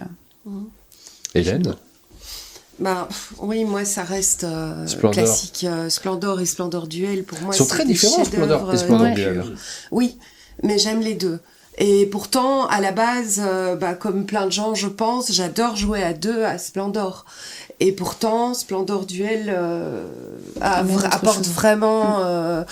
Il y a du Catala là-dedans, et donc ça plaît bien à mon cerveau aussi. Mais Splendor aussi, parce que c'est une histoire particulière. Je crois que c'est la première fois que j'allais dans une soirée pro. J'étais journaliste, on m'a dit, t'aimes les jeux, viens. Et j'étais en face de quelqu'un qui m'a expliqué Splendor. Et vraiment, mon cerveau a fait des papillons, quoi. Et puis après, j'ai énormément joué à l'application, mais vraiment, j'étais juste une joueuse lambda, comme ça, qui découvrait qu'on pouvait faire ça. Ouais. Et donc, j'ai un truc avec Splendor qui est assez affectif. Donc, J'aime Splendor. beaucoup aussi Splendor. Et prendre les nobles, et alors, surtout quand Anna m'a révélé le truc des Space Cowboys. C'est quoi? Qu'est-ce que je de dis prendre les pièces d'or, j'avais l'impression d'avoir craqué le code quand je le faisais, parce que les gens le font pas tellement, prendre les pièces d'or et réserver des cartes. Je comprenais pas les jetons dorés. De perdre un tour et tout ça. Et moi, je le faisais, j'avais vu que ça marchait, et quand elle m'a dit que c'était la technique de certaines personnes du dev des C'est vrai, Space c'est Cowboys, François j'étais Doucet trop qui m'avait fraîche. expliqué ça. Donc voilà, donc c'est le truc. Réserver des cartes. Réserver Oui, des cartes, effectivement. ça marche. Ça marche bien. Ça peut marcher. Ça peut Pas marcher, toujours, pas ça veut toujours. pas dire que ça Oui, marche. il y a pas de tous les jours, martingale. Il n'y a pas de... Non, martingale. Mais voilà. Raphaël? Eh bien, moi, j'ai mis Day One. Des One, que- alors, ça, on est dans le j'allais- récent, là. j'allais le Ouais, mettre. on est dans le récent, mais en fait, moi je suis un peu, on va dire, l'une des victimes de la hype. Je joue toujours aux nouveaux jeux, Oui. j'ai toujours envie Ouais, de moi jouer aussi, aux je suis nouveaux comme ça. trucs, tout le temps, et donc après je tombe toujours un peu dans le travers de j'y ai joué 2 fois, puis puis j'ai envie d'une nouveauté constamment. Et Day One, c'est l'un des seuls, vraiment des peu de jeux où, au final, j'ai fait beaucoup de tests en interne. Et quand on a eu la boîte qui est arrivée dans les bureaux, j'ai dit, en fait, ouais, j'ai encore envie de continuer à jouer, j'ai encore envie de l'embarquer chez moi, de le montrer à des gens, alors que j'ai déjà 20 parties de tests dans les pattes. Et c'est assez rare pour moi, et en fait, je trouve que Day One marche bien ce côté très simple, très accessible au départ, et la base, elle est hyper claire.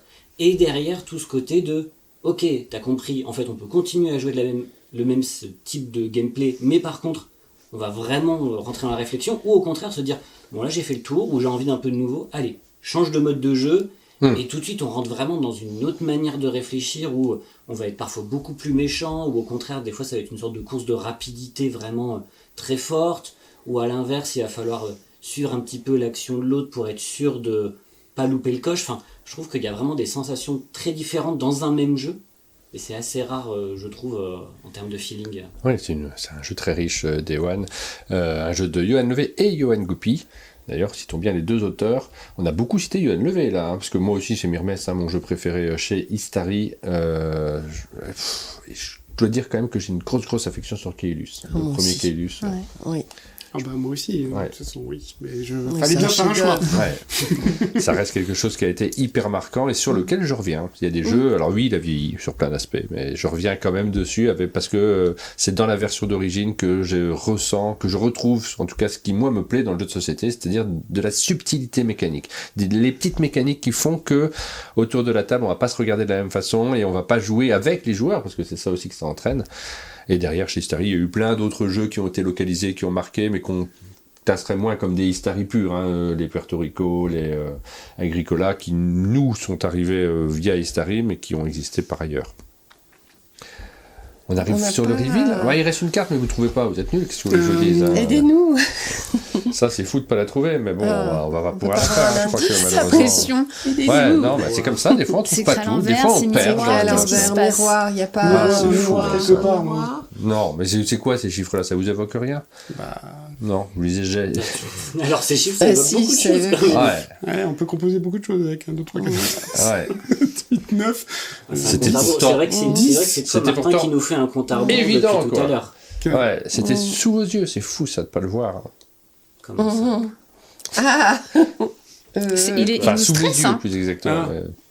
C'est le compte à rebours, c'est le temps. Enfin, tu nous Oui. mets un compte à rebours depuis tout à l'heure. Non, mais où est-ce qu'on peut. Et Faut vraiment que je vous donne la réponse, je vais pas vous le donner. Hein. Non, Il y a non, quoi non. derrière? Est-ce qu'elle est indispensable? Ou est-ce qu'on peut. Parce que moi j'aime bien quand on peut perdre. Moi, non, moi je veux pas perdre surtout. Mais non. Trop, Je attends. vais perdre. Quelqu'un nous a suggéré le Qu'est-ce pavé qu'il y a numérique. sous Ah, nos yeux pourquoi Sur et ton c'est- clavier. Mais c'est Le pas pavé. écrit dans ce sens-là, sous le pavé numérique. Oui. Mais je vais pas toucher à ton pavé. ça Bah va vas-y, pas. touche à mon clavier. Retourne-le, c'est bon. Touche sur le Thomas, clavier. vas-y. Ouais. Je vais pas toucher ton clavier. Faut le voir à l'envers. Regarde, il y a un truc là. C'est bon, ils l'ont trouvé. Ah, ils sont là. on bravo. est trop Regardez. forts. Mais Il était comment bien voulais-tu sur le qu'on clavier, trouve hein. ça, franchement? Non, mais- Merci Dolmore. Bravo, hein, Franchement, il est Thomas. genre- Non, pardon, c'est le dernier que j'ai vu, mais c'était déjà dit avant en fait. Et le chat, Bravo, ils sont. les gars. Comme quoi, ça me rassure, parce que des fois je me dis mes idées sont capillotractées. Non, le chat dans 2 secondes, bah, c'est le clavier, c'est bon. Ça se voit, il suffit de le retourner, ça sera dans l'autre sens. Je peux le retourner du coup Oui. Alors, quel est votre unlock préféré? C'était la question de base, on l'a même pas posée, on vous la Ça pose va quand être même. facile. Aventure ou boîte? Ah, Non, aventure. Oh, Aventure. Ouais, après, Ok, c'est un peu les Aventure. Ouais. 7ème art et d'essai. Moi, je peux le dire. Boîte. Toi, Boîte 7. Toi, c'est Epic 7ème arrêt Adventure. d'essai. Ouais, donc c'est celle-là avec celui-là. le loup-garou, là. Ouais, au cinéma, où t'as une partie... non, je peux pas spoiler, j'ai Ouais, dit je- plein de choses, mais je devais rien dire du tout. Je crois que je vais enfoncer le clou et j'ai dit. Ah, pardon. Mais non, vas-y Thomas. Mais moi, effectivement, c'est... Bah, tu vois, on reste encore dans l'horrifique, l'horreur, j'adore ça. Et j'adore cette aventure. Mais les espions aussi, hein, c'est à équivalence, c'est vraiment ma boîte favorite pour le coup. Je vous montre les boîtes, hein, c'est l'occasion de les montrer. Donc là, c'est ici, facile à retenir le boîte 7 parce que oui, il y a tous que les des titres, trucs avec tous des les titres 7, sont ouais. avec le 7. Ouais. Ouais. C'était MRDC, mission 007. Et... La première boîte, elle était un petit peu 7, folle. Vous m'arrêtez en fait, ça sera plus simple pour répondre à cette question-là. Vous m'arrêtez quand c'est votre préféré. Ça, c'est plus rapide. Anna a déjà donné le sien. Oui, désolé, je suis allée trop vite. Non, c'est moi qui improvise. La première boîte était folle avec la découverte de ce qu'était Unlock, ce système aussi très ingénieux, le mélange, on n'en a pas parlé spécialement dans cette émission, on en reparlera en studio, entre des énigmes posées sur des cartes, mais aussi l'application numérique qui a fait débattre, hein, comme de la même manière chez Cosmos, le Exit a beaucoup fait de débats autour du fait de détruire les boîtes. Ben, vous, c'était le numérique. On détruit pas les boîtes, on peut y rejouer. Big Mich nous disait sur le chat que lui, il garde ses boîtes de Unlock parce qu'il aime bien aussi les regarder jouer par d'autres joueurs. Il y a un côté un peu Game Master, en fait. C'est hyper plaisant. Après, c'est un peu notre vie de développeur quand on regarde des scénarios, mais je trouve ça hyper plaisant de voir des gens jouer à Unlock, de se dire, même éventuellement de glisser un petit indice à la place de l'app ou des choses comme ça, mais de voir comment les gens réagissent et d'être un petit peu le maître d'œuvre, c'est l'expérience d'un game master d'une escape game un petit peu. Et donc c'est pour ça que ça peut être entre guillemets partagé. C'est un jeu qui peut se partager au-delà de la première fois, quoi. La deuxième boîte a fait un peu de débat, on l'a dit, autour de notamment la version du sous-marin qui a traumatisé, tu m'as dit, son auteur. Les retours des joueurs. Oui, non, mais après, parce que ça fait débat, mais il y a des joueurs qui l'adorent. Mais en fait, oui, c'est pareil, c'était pour première, et c'était, c'est Arnaud Ladanius, l'auteur, et il a fait beaucoup de scénarios pour nous, et il était, c'est un fan incroyable d'Unlock dès le début, il avait croisé Cyril, et il a eu envie tout de suite de faire une aventure. Et encore une fois, voilà, ça fait débat, mais globalement, c'est un petit débat. Elle est super. Moi, j'ai plein de choses. Je me souviens encore de plein de moments de développement avec Cyril sur cette aventure-là, alors que ça fait quand même quelques années. Donc, il y a plein de choses que je trouve valent la peine. Après, voilà, c'est peut-être que ça correspondra pas. À certaines personnes, mais bon, après je pense que en fait faut juste être un petit peu se dire je pense que toute aventure peut fonctionner si en plus faut des fois un petit peu ouvrir les chakras, c'est-à-dire qu'à un moment ce qui est très délicat avec Unlock, c'est que les gens peuvent aussi très vite se faire sortir d'une aventure juste parce que tout d'un coup ils bloquent sur un petit point de détail qui pour eux leur a paru d'une certaine importance et je l'entends. Maintenant, le truc, c'est qu'à un moment, des fois, il faut un peu se sortir de ça en se disant, c'est pas très grave, ça, on l'a trouvé un peu tiré par les cheveux ou tarabiscoté. Passons à la suivante et avançons. Et parce que, voilà, c'est pour certains, ça sera évident, pour d'autres, ça le sera pas. Mais c'est pas très grave. Ce qui compte, c'est qu'à la fin, on ait une expérience globale qui soit plutôt positive et voilà. Donc, c'est une très chouette aventure. Oui.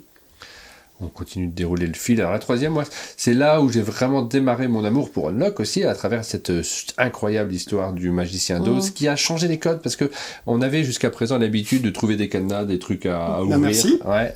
Et là, tu es parti. Donc c'est toi l'auteur de celle-ci. De Oz, ouais. Pour moi, elle a rebattu les cartes. C'est une aventure d'Unlock.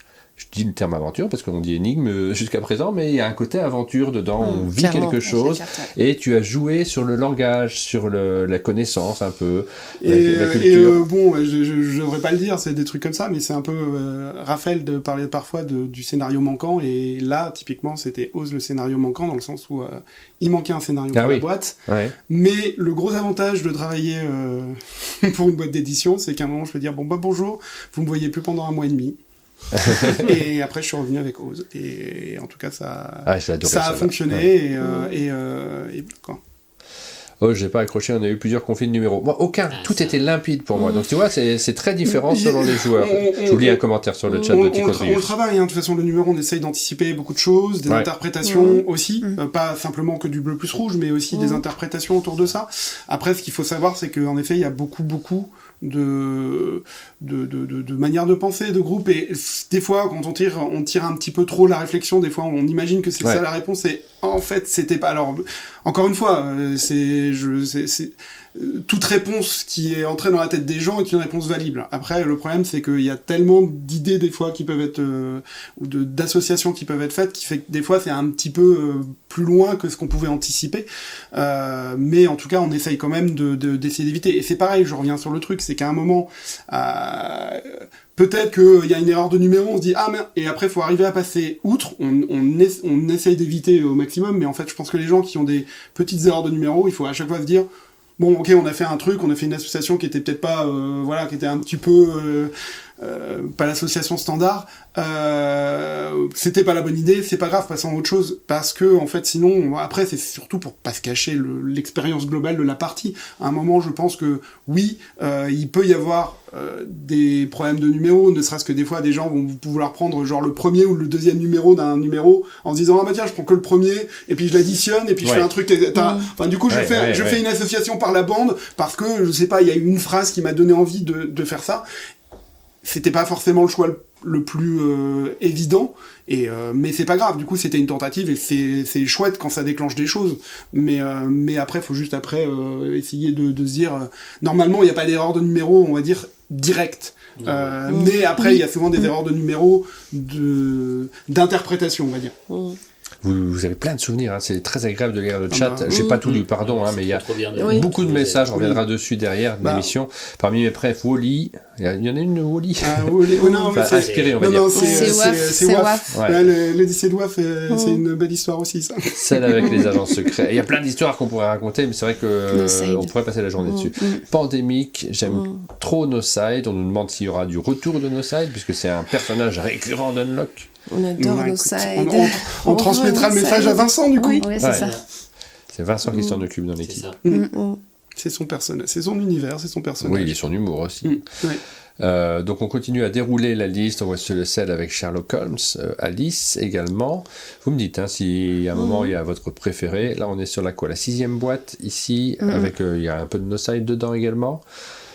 On continue, donc la 8e, celle... Donc ça c'est la 7e, Epic, là, que t'as à gauche. Epic, oui, exactement. Ouais. Tiens, là, je vais mettre une pièce, je vais embêter Raph sur ça, et ben je vais lui dire Animalomatique. Ouais. C'est quand même bien de l'avoir joué, en fait. Non, elle est très chouette. C'est en plus, enfin, moi personnellement, c'est ma préférée de No Side, dans l'univers de No Side. Voilà, c'était une aventure de Vincent, développée par Jérémy, à qui je passe un petit coucou aussi, qui faisait partie de l'équipe des développeurs d'Unlock et qui maintenant propose des scénarios pour Unlock aussi. Et donc voilà, je vais mettre celle-là. Parmi d'autres, mais bon. On arrive à la mienne. On arrive à la tienne. Moi, c'est la Game Adventure. La Game Adventure, donc celle avec Les Aventuriers du Rail, Pandémique et Mysterium. Mais j'ai trouvé ça génial, le côté méta. Je trouvais ça génial de se dire que des jeux de société sont assez forts pour devenir des univers de pop culture. Enfin, elle est vraiment trop bien. Mais ma préf, c'est celle qui va arriver, que Raphaël m'a montré à Bruxelles. Ça, c'est ma préf du monde entier. Ah ouais, je l'aime à la folie. C'est ma... Donc pas celle qu'on révèle, celle-là encore après. Celle qu'on révèle, c'est étonnant. Et celle dont on avait rêvé. Elle a l'air super. C'est celle qu'on révèle et dont on avait rêvé. Et Robin des Bois aussi, je suis d'accord. Je ne peux rien dire. Voilà, ça va pas... Mais oser s'attaquer, c'était une idée géniale. Moi, génial. C'est cette boîte qui nous a aussi amené à Berlin. C'est beaucoup de souvenirs. C'est vrai que moi, il y avait le côté, ça se voit que je m'inspire un petit peu de Magicien d'Oz, Alice, tous ces scénarios-là. Je m'inspire d'une base roman, une histoire déjà racontée, parce que voilà. Et là, il y a un moment, il y a l'idée de se dire, on veut raconter à partir d'un jeu, et moi ma passion du jeu et de la mécanique et tout ça, je me dis mais comment tu transposes ça et tu retranscris des émotions de jeu d'une manière narrative. Ça veut pas forcément dire il faut pas que les gens connaissent le jeu ou connaissent les règles, mais comment t'essayes de donner par petites touches ces sensations autour du jeu, et c'est un exercice qui est passionnant et qui me correspond complètement en fait, et que j'adore parce que c'est des jeux que j'adore et que c'est voilà. Ça m'a fait plaisir de voir un Lapino aussi dans l'univers d'Unlock. C'est tellement bien. C'est le fils de Louis Trondheim qui travaillait avec vous, c'est ça ? Il est venu en stage, mais c'était avant que Raphaël... soit là d'ailleurs, mais oui, et donc du coup, c'est toi qui as vécu cette expérience-là, c'est une très chouette. Et d'ailleurs, pour moi, c'était ma boîte préférée, la Risky, parce que c'est la première où j'ai vraiment travaillé en tant que game dev, vraiment sur un scénar. On va dire tout seul, parce que je suis arrivé sur Supernatural, mais j'étais toujours accompagné parce que je venais d'arriver, mais sur Risky, c'était mon premier en tant que GD. Et Lapino, oui, en fait, on a été approché par Lewis, son fils, et aussi son coloriste, dont j'ai mangé le nom, malheureusement. Son coloriste, c'est son épouse qui colorise les illustrations des Vespertines, c'est Bridget Finklin-Caldi. Dans ce cas, c'est en tout cas la personne qui l'aide, en tout cas au dessin, c'est du coup, je ne sais plus lequel. En tout cas, c'est soit Romain, soit Pierre, je ne sais D'accord. plus. Mais en tout cas, qui sont venus à 3 en fait. Pierre, ça va être son fils. Pierre, c'est son fils. Pierre, son fils, c'est Romain. Voilà. Et donc, ils sont venus en fait avec un scénar qui était hyper propre, un Lapino en unlock avec déjà tout illustré, etc. Donc alors après, effectivement, il y avait des choses où eux avaient envie de mettre certaines choses, et au final, il y a aussi la discussion entre l'auteur et le game dev de dire, alors oui, c'est cool, mais peut-être qu'on peut changer ça, qu'est-ce que t'en penses, etc.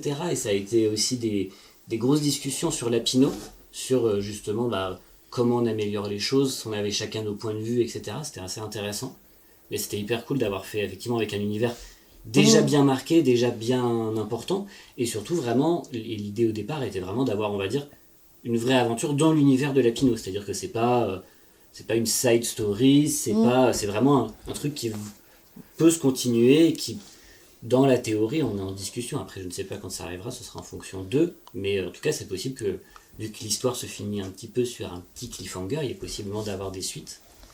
Et moi je suis très content d'avoir aussi travaillé du coup dans cette boîte sur l'infiltré de Little Italy, qui est vraiment un scénario que moi j'adore, parce qu'en tant que dev je me suis amusé vraiment à avoir vraiment à la fois l'histoire, la narration du jeu, les énigmes, mais en vrai t'as plein de détails dont tu te rends pas compte en fait, mais moi je suis content de les avoir mis parce que tu peux re-regarder les cartes et te raconter une autre histoire, et t'as plein de petits détails. Par exemple, et je laisse les gens découvrir, et s'ils l'ont déjà fait, retourner dans leurs cartes, mais essayer de retracer l'histoire de cette mallette. En Fennel, tu peux retracer toute son histoire, qu'est-ce qui lui arrive, etc. Parce qu'il y a tout un lien avec ça. Pareil, il y a plein de choses qui sont vraiment narratives par rapport à l'époque et au lieu. Donc t'as une carte de Little Italy, c'est les vraies rues et les vrais croisements du quartier de Little Italy. T'as un journal avec des équipes de baseball, c'est le vrai code des équipes de baseball de cette époque-là, avec cette date-là exactement. Enfin, il y a tout un travail d'histoire et de narration du détail que moi j'ai adoré faire sur cette aventure. On a eu quelques questions, notamment comment on reclasse les cartes après avoir joué au jeu. Est-ce qu'il faut prendre le petit numéro qui est indiqué en bas de la carte ou... Oui, tout à fait. Ouais. Et ça a de l'importance. Alors, pas toujours, mais c'est un peu mieux. Enfin, nous, on le réfléchit un petit peu, cet ordre de cartes. On met pas random.exe et on met les cartes dans un ordre aléatoire. On les range aussi de manière à ce que, quand tu te répartis les cartes, tout le monde en ait un petit peu, et tu te retrouves pas avec quelqu'un qui a toutes les cartes pendant tout le début de l'aventure, et puis après il a plus rien et il fait plus rien. Pareil, maintenant on essaye aussi d'avoir, c'est bête, mais des petites pénalités à certains moments, ou que tu vois certains numéros à d'autres, et que tu sois des fois un peu tenté d'avoir certaines infos. On distille un petit peu des petites choses comme ça pour que on guide un petit peu les joueurs à certains choix ou non, quoi. Donc on peut dire que c'est important de ne pas classer ses cartes par dizaines, par exemple, au début de l'aventure. Non, je précise juste. Des petits numéros après. Déjà, puis après, ça a surtout une vertu de SAV, c'est-à-dire que globalement, si vous manque une carte, au moins vous pouvez la pointer facilement. Si vous avez 60 cartes, vous avez un jeu complet, donc une aventure complète, je veux dire. Et si, je veux dire, vous n'êtes pas obligé de retrier vos cartes. Il y a des gens, moi c'est rigolo, il y a plein de profils. À la fin d'un test, des fois il y avait des gens qui me retriaient en même temps qu'on débriefait ou qu'on racontait le truc, et ils retriaient je les voyais faire, et je leur disais, mais vous savez, je vais tout mélanger, je vais tout changer. Mais voilà. Donc on fait bien comme on veut de toute façon. Oui, mais... De toute façon, oui, la police des jeux ne viendra pas chez vous Oui. parce que vous Non. n'avez pas appuyé sur le bouton pénalité. Elle n'existe pas, c'est comme tout le- va bien. Que ce soit par rapport à la manipulation des plus tard. cartes, par rapport au temps ou par rapport à tout ça, ce qui compte surtout, c'est votre plaisir à vous. Donc, c'est le temps, c'est pas important en fait. C'est juste que c'est une Oui. codification par rapport à l'escape game et que donc, si vous faites en 1h30, mais que vous avez pris plaisir, plutôt que de le faire en 1 heure, bah, c'est moi qui suis le premier avis. Enfin, tout le monde est le premier avis. C'est juste que globalement, c'est juste une échelle de grandeur pour se dire, tiens, si on veut se mettre un peu la pression du temps, bon bah on le fait, on essaye de le faire. Mais je préfère que vous lisiez les cartes, je préfère que vous vous fassiez plaisir et que vous profitiez. Moi, une escape game, globalement, je sors en 59 minutes 59 ou je dépasse peut-être, mais globalement, je suis content d'avoir vécu toute Utilisé tout le l'expérience temps, bah et oui. ne pas forcément avoir fait l'escape game en 35 minutes. Donc tout ça, faut un peu dédramatisé. Enfin, je trouve que des fois, enfin après c'est toujours la perception d'internet, mais dans certains commentaires, il y a une espèce de côté un peu dramatique sur des choses, mais le temps, c'est pas important du tout. D'ailleurs, le chrono, on peut éventuellement cacher le temps. Trier les cartes, pas trier les cartes. On avait le débat, on en a discuté un peu hier, mais on disait, bah, en fait, si vous le faites dans le temps du chrono, bah, vous organisez votre fouille, mais si vous n'avez pas envie, et qu'il y a quelqu'un autour de la table qui a pas envie, bah, le faites pas. Ce qui compte, c'est que globalement, votre équipe soit en raccord avec ce qu'ils ont envie de vivre, au global. Donc, c'est ça qui est important. Bah oui. Et Est-ce qu'on faut n'a des pas indices. plus de plaisir quand ça nourrit dur? Parce que je sais pas, mais il me semble que Toujours. l'escape qu'on trouve tout de suite, c'est pas agréable. Il faut un peu. Voilà. Alors, on arrive au moment du reveal, je pense. Hein. Il va falloir qu'on dévoile cette nouvelle enquête. J'ai lu sur le chat pas mal de choses. J'ai vu du tech time. Ah, ça serait. T'avais pas le résultat du sondage des boîtes, on l'a vu? Oui. Ah, pardon, non, je l'ai pas montré. T'as raison. Je suis maintenant tout. Heureusement que qu'on t'es a là fait- pour co-animer cette Maintenant émission. qu'on a fait Merci Thomas. je suis assez curieux quand même parce que on connaît pas. Alors, il y a quelques boîtes qui sortent du lot. Il y en a certaines qui sont un peu moins appréciées. J'ai m'étais noté, mais évidemment j'ai oublié ma feuille. Il y a quelques boîtes qui sortent un peu du lot, par exemple. C'est assez équilibré. Celles qui sont au-dessus de 10%. Ouais, mais quand même, non. Tu en as certaines, tu vois, celle-ci, elle est à 5%, le Note 4. Exotique, ouais. Le Ouais. 3, elle est quand même à 8%, donc c'est pas. Bah, tu vois, et c'est pourtant, pas tu vois, anodin. oui, mais C'est pareil, les trois premiers sont à peu Oui. près sur les mêmes résultats. Par contre, le 5, il est. Alors, je dis pas des bêtises. Insert coin. C'est bien le 5, ouais. C'est Ouais, le le 5 qui 5, monte un ouais. peu, qui est à 10%. Et C'est le début de la RA, en fait, la réalité Sur la augmentée. 5, ouais. Sur les cartes Ouais, c'est vrai que ça a marqué. avec la 5. ça a marqué les gens. Et t'as un gros Ah, la pic 10. sur la numéro Sur la 10. Game Sur le Adventure. Game Adventure. Ouais. C'est vraiment, les gens ont adoré le fait de retrouver leur jeu de société représenté avec des enquêtes qui les mettaient en scène. C'est un pic assez net, hein, quand même. Mais après, moi, enfin, c'est sûr, c'était un gros questionnement, hein, au début, c'est de se dire aussi, est-ce que ça paraît comme un truc un peu commercial ou pas commercial, parce que voilà. Mais l'approche a vraiment pas été dans cette dynamique-là. Game Adventure, au départ, c'est vraiment un projet qui part de l'humain en fait et après c'est un truc qui a eu un écho au niveau du groupe, c'est-à-dire qu'au départ c'était principalement un partenariat pour faire avec Mysterium, mais qui rentrait pas, qui avec notamment, c'est plus une idée de Mathieu Aubert, donc on va le saluer. Salut. Salut. Et donc du coup en fait après c'est arrivé dans un concept de 3 aventures ensemble, et c'est là où ça a commencé à remporter un écho au niveau de même ne serait-ce qu'il y avait un relatif enthousiasme même au niveau groupe, globalement, quand on a dit, bah tiens, on va faire autour des jeux, par convention au début on a plutôt fait des jeux où c'était plutôt facile de développer aussi, De la narration. il y a, enfin, chacune, les trois, Pandémie, je suis un grand fan de Pandémie, et j'avais fait les trois saisons. Mysterium, bah, il était à l'origine du projet, en fait, et donc du coup, forcément, et il y a un gros lien, même ne serait-ce que dans la narration de Mysterium et la narration d'Unlock, ça fitait complètement sur les deux. Et puis bizarrement en fait c'est Ticket to Ride qui est arrivé en dernier, et c'est arrivé, c'est à peu près au moment du confinement, hein, parce que je me souviens qu'on faisait les tests pour Ticket to Ride Legacy avec Adrien. Du coup on a fait une campagne de Ticket to Ride Legacy, et c'était à la fin où il savait que j'étais dans cette dynamique là et d'essayer de monter une boîte autour des jeux, et je lui dis Ticket to Ride Legacy me vend une narration, une histoire autour de on va faire quelque chose qui va pas être la même narration que faisait Ticket to Ride Legacy, mais j'avais envie de croire à faire une narration autour de Ticket to Ride, et Adrien était un grand fan d'Unlock, et c'est pour ça que ça s'est aussi fait assez facilement, quoi. Donc on nous a proposé un unlock spécial jeu qui gagne l'As d'or, qui ont gagné l'As d'or. Bon, il faudrait avoir l'accord d'autres auteurs. On nous a proposé quoi d'autre?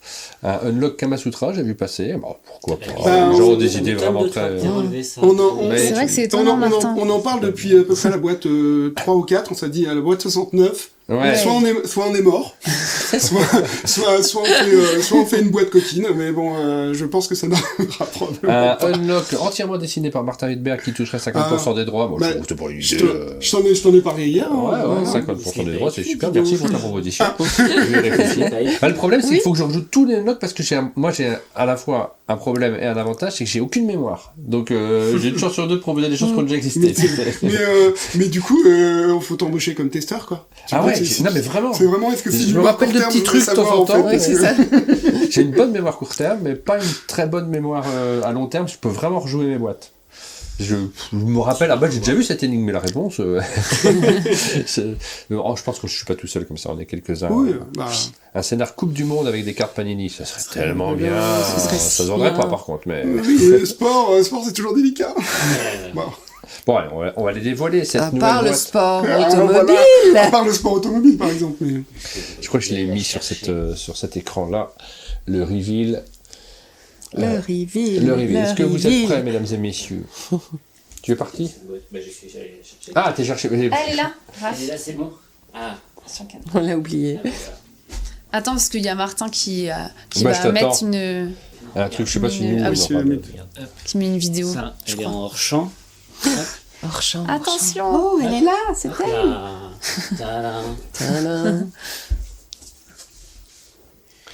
Eh bien, on vous lance ça sur cet écran incroyable et on découvre quel sera le thème de la nouvelle boîte d'Unlock. Attends, il met un... Attention. Oh là là, ils ont fait une vidéo et tout. C'est Ouais, j'ai fait une vidéo et tout ça. C'est magique.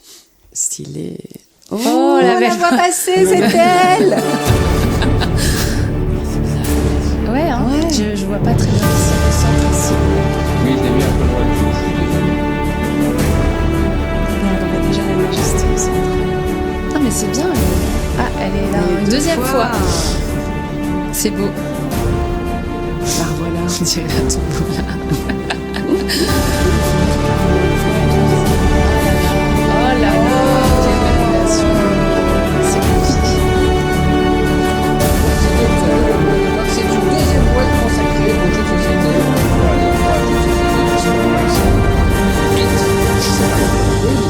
Le Seven Wonders. Ah, encore un Seven Wonders. Carcassonne, toujours. Tu as fait tous les scénarios de cette boîte? Mais qu'est-ce qui se passe, Thomas? J'aurais dû faire pause Il sur a fait un l'image. travail de dingue. Ouais. C'est la nouvelle boîte. Elle est là, elle est juste là à côté, on vous la voit. Alors, Là, Donc c'est tu la l'attendais boîte pour de- Hit, c'est ça, Avec, hein, j'ai pas cité les oui, illustrateurs, on va les pour Hit, citer bien quand même sûr. parce que ils sont affichés, mais je ne les ai Ouais. pas cités. on a du coup Vincent Dutré pour Hit, Paul Bah oui. Vérité pour Seven Wonders, Oui. et du coup Marcel Gobert et Cyril Bertin pour Carcassonne. Carcassonne. Voilà. Donc, 3 grands classiques que vous connaissez chez Asmodée, dans la galaxie Asmodée. Pas forcément chez les mêmes éditeurs, puisque Hit, c'est Days of Wonders. On a Repoprod pour Seven Wonders. Et puis, nous avons sur Carcassonne, c'est Unseen Luke. toujours, oui, bien sûr. Oui. C'est pour ça qu'il y a quelqu'un dans le chat qui parlait de partenariat avec d'autres Ouais. éditeurs, et bah effectivement pour ce Game Adventure du coup on a du coup été en partenariat avec Hansim Gluck aussi, du coup pour valider ce côté-là de comment eux voient le jeu, comment eux voient un petit peu comment on pourrait faire de la narration, etc. C'était la première, Ouais. on va dire, de Game Adventure où on travaille avec un éditeur vraiment externe, on va dire. C'est assez particulier pour le coup. Ouais. C'est vrai, ouais, il y a eu beaucoup de retours et d'allers-retours, de vérification de la licence, de protection, de tout ça. Ils ont en tout cas checké, l'équipe de Carcassonne, elle est assez, je dirais pas protectionniste, c'est ce côté, en fait, on sent qu'ils sont passionnés, on va dire, par leur jeu, ils ont des valeurs qui sont importantes pour eux, etc. Et pour eux, du coup, il y a des choses qui sont des conditions un peu sine qua non. Il y a des traceurs aussi. Complètement, ouais. Dans Donc les... c'était assez intéressant de travailler avec eux et de voir du coup comment ils voyaient du coup Unlock par rapport à leur jeu, et c'était vraiment très chouette aussi de faire ça. Et pour l'avoir vu de l'autre côté, c'était génial de voir de voir comment vous avez collaboré avec Antoine Bauza, de voir aussi votre vision de Seven Wonders, que vous aviez entre guillemets compris de ce que Antoine et l'équipe de Repos avaient voulu raconter dans le jeu, et c'était assez magique de le redécouvrir. J'avais une appréhension sur les illustrations. Ouais. J'ai été méga impressionnée par le travail de Paul Vérité, qui est vraiment resté dans le vrai. Oui. dans l'âme c'est une boîte du de jeu. proto, hein. Il y a encore des X, mais c'est normal. Non, et c'est pareil avec les autres, parce que on aime ces 3 jeux-là, et mais c'était très chouette de voir l'envers du décor du travail, et comment on peut écrire une aventure sur base d'un jeu. C'était On a joué ensemble hier, nous, à le premier scénario de Hit, et ça me permet de vous dire aussi que n'ayez pas peur, si vous n'êtes pas un joueur de Hit régulier, on est dans l'univers de Hit. Il y a évidemment des références, il y a évidemment des éléments qui rappellent le jeu pour ceux qui le connaissent, mais il n'y a absolument pas besoin d'y jouer. D'ailleurs, on a passé un bon moment en équipe, on a joué avec Rachel et Aline, qui conduit très prudemment. Comme d'habitude, on retrouve les applications, on retrouve tout l'univers et l'inventivité qu'il y a à l'intérieur. On a passé un très chouette moment, j'ai hâte. Super équipe d'ailleurs, l'équipe d'un monde de jeu se respecte beaucoup parce que ça, on se note aussi qu'après avoir fait une escape room, on a tendance à dire est-ce que j'aime bien jouer avec ces gens-là ou pas. Ouais, j'aime bien jouer avec l'équipe d'un monde de jeu, c'est sympa. Vous êtes bien coordonnés, vous avez bien bossé, vous avez bien réparti les tâches sans même trop le forcer, etc. Bon, parce qu'on est doux, on est des gens doux, nous. Du doux aussi. Du doux, ouais. Donc, j'ai pas encore joué les 2 autres, j'espère avoir l'occasion d'y jouer très vite. On peut les faire là, c'est tout ce qu'il faut à l'intérieur. Ouais, très chouette. Il y a un petit changement, vous m'avez dit, sur l'intérieur de la boîte. Ouais, on peut le montrer. Tu montres l'intérieur de la boîte. Alors, c'est du proto aussi, là, mais quand même. Oui, c'est ça, ce sera l'idée, on va dire, et ce sera le concept, mais effectivement, c'est, on va dire, la fin du plastique pour Unlock. Attends. On va pas montrer ça, mais hop là. Oui. Check.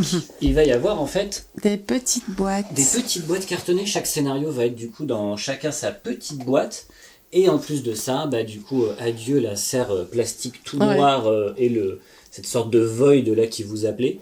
Mais maintenant, du coup, on va avoir un petit insert en carton. Et puis, évidemment, il sera brandé Unlock, il y aura des petits trucs, etc. Évidemment, par contre, et ça, on le redira jamais assez, prenez bien à chaque fois la boîte en entier. Oui, prenez la boîte. Mais donc du coup, on sait jamais, ça peut être utile. Il va y avoir du coup maintenant à chaque fois, chaque scénario va avoir sa petite boîte. C'est le vrai risque ça, que les gens prennent juste une petite boîte, les embâchent pas en vacances avec, et ils n'ont pas parfois des indications, des trucs. Moi, je ne veux pas être observateur, mais bon, je vois qu'il y a des trucs où je me dis la boîte peut être utile.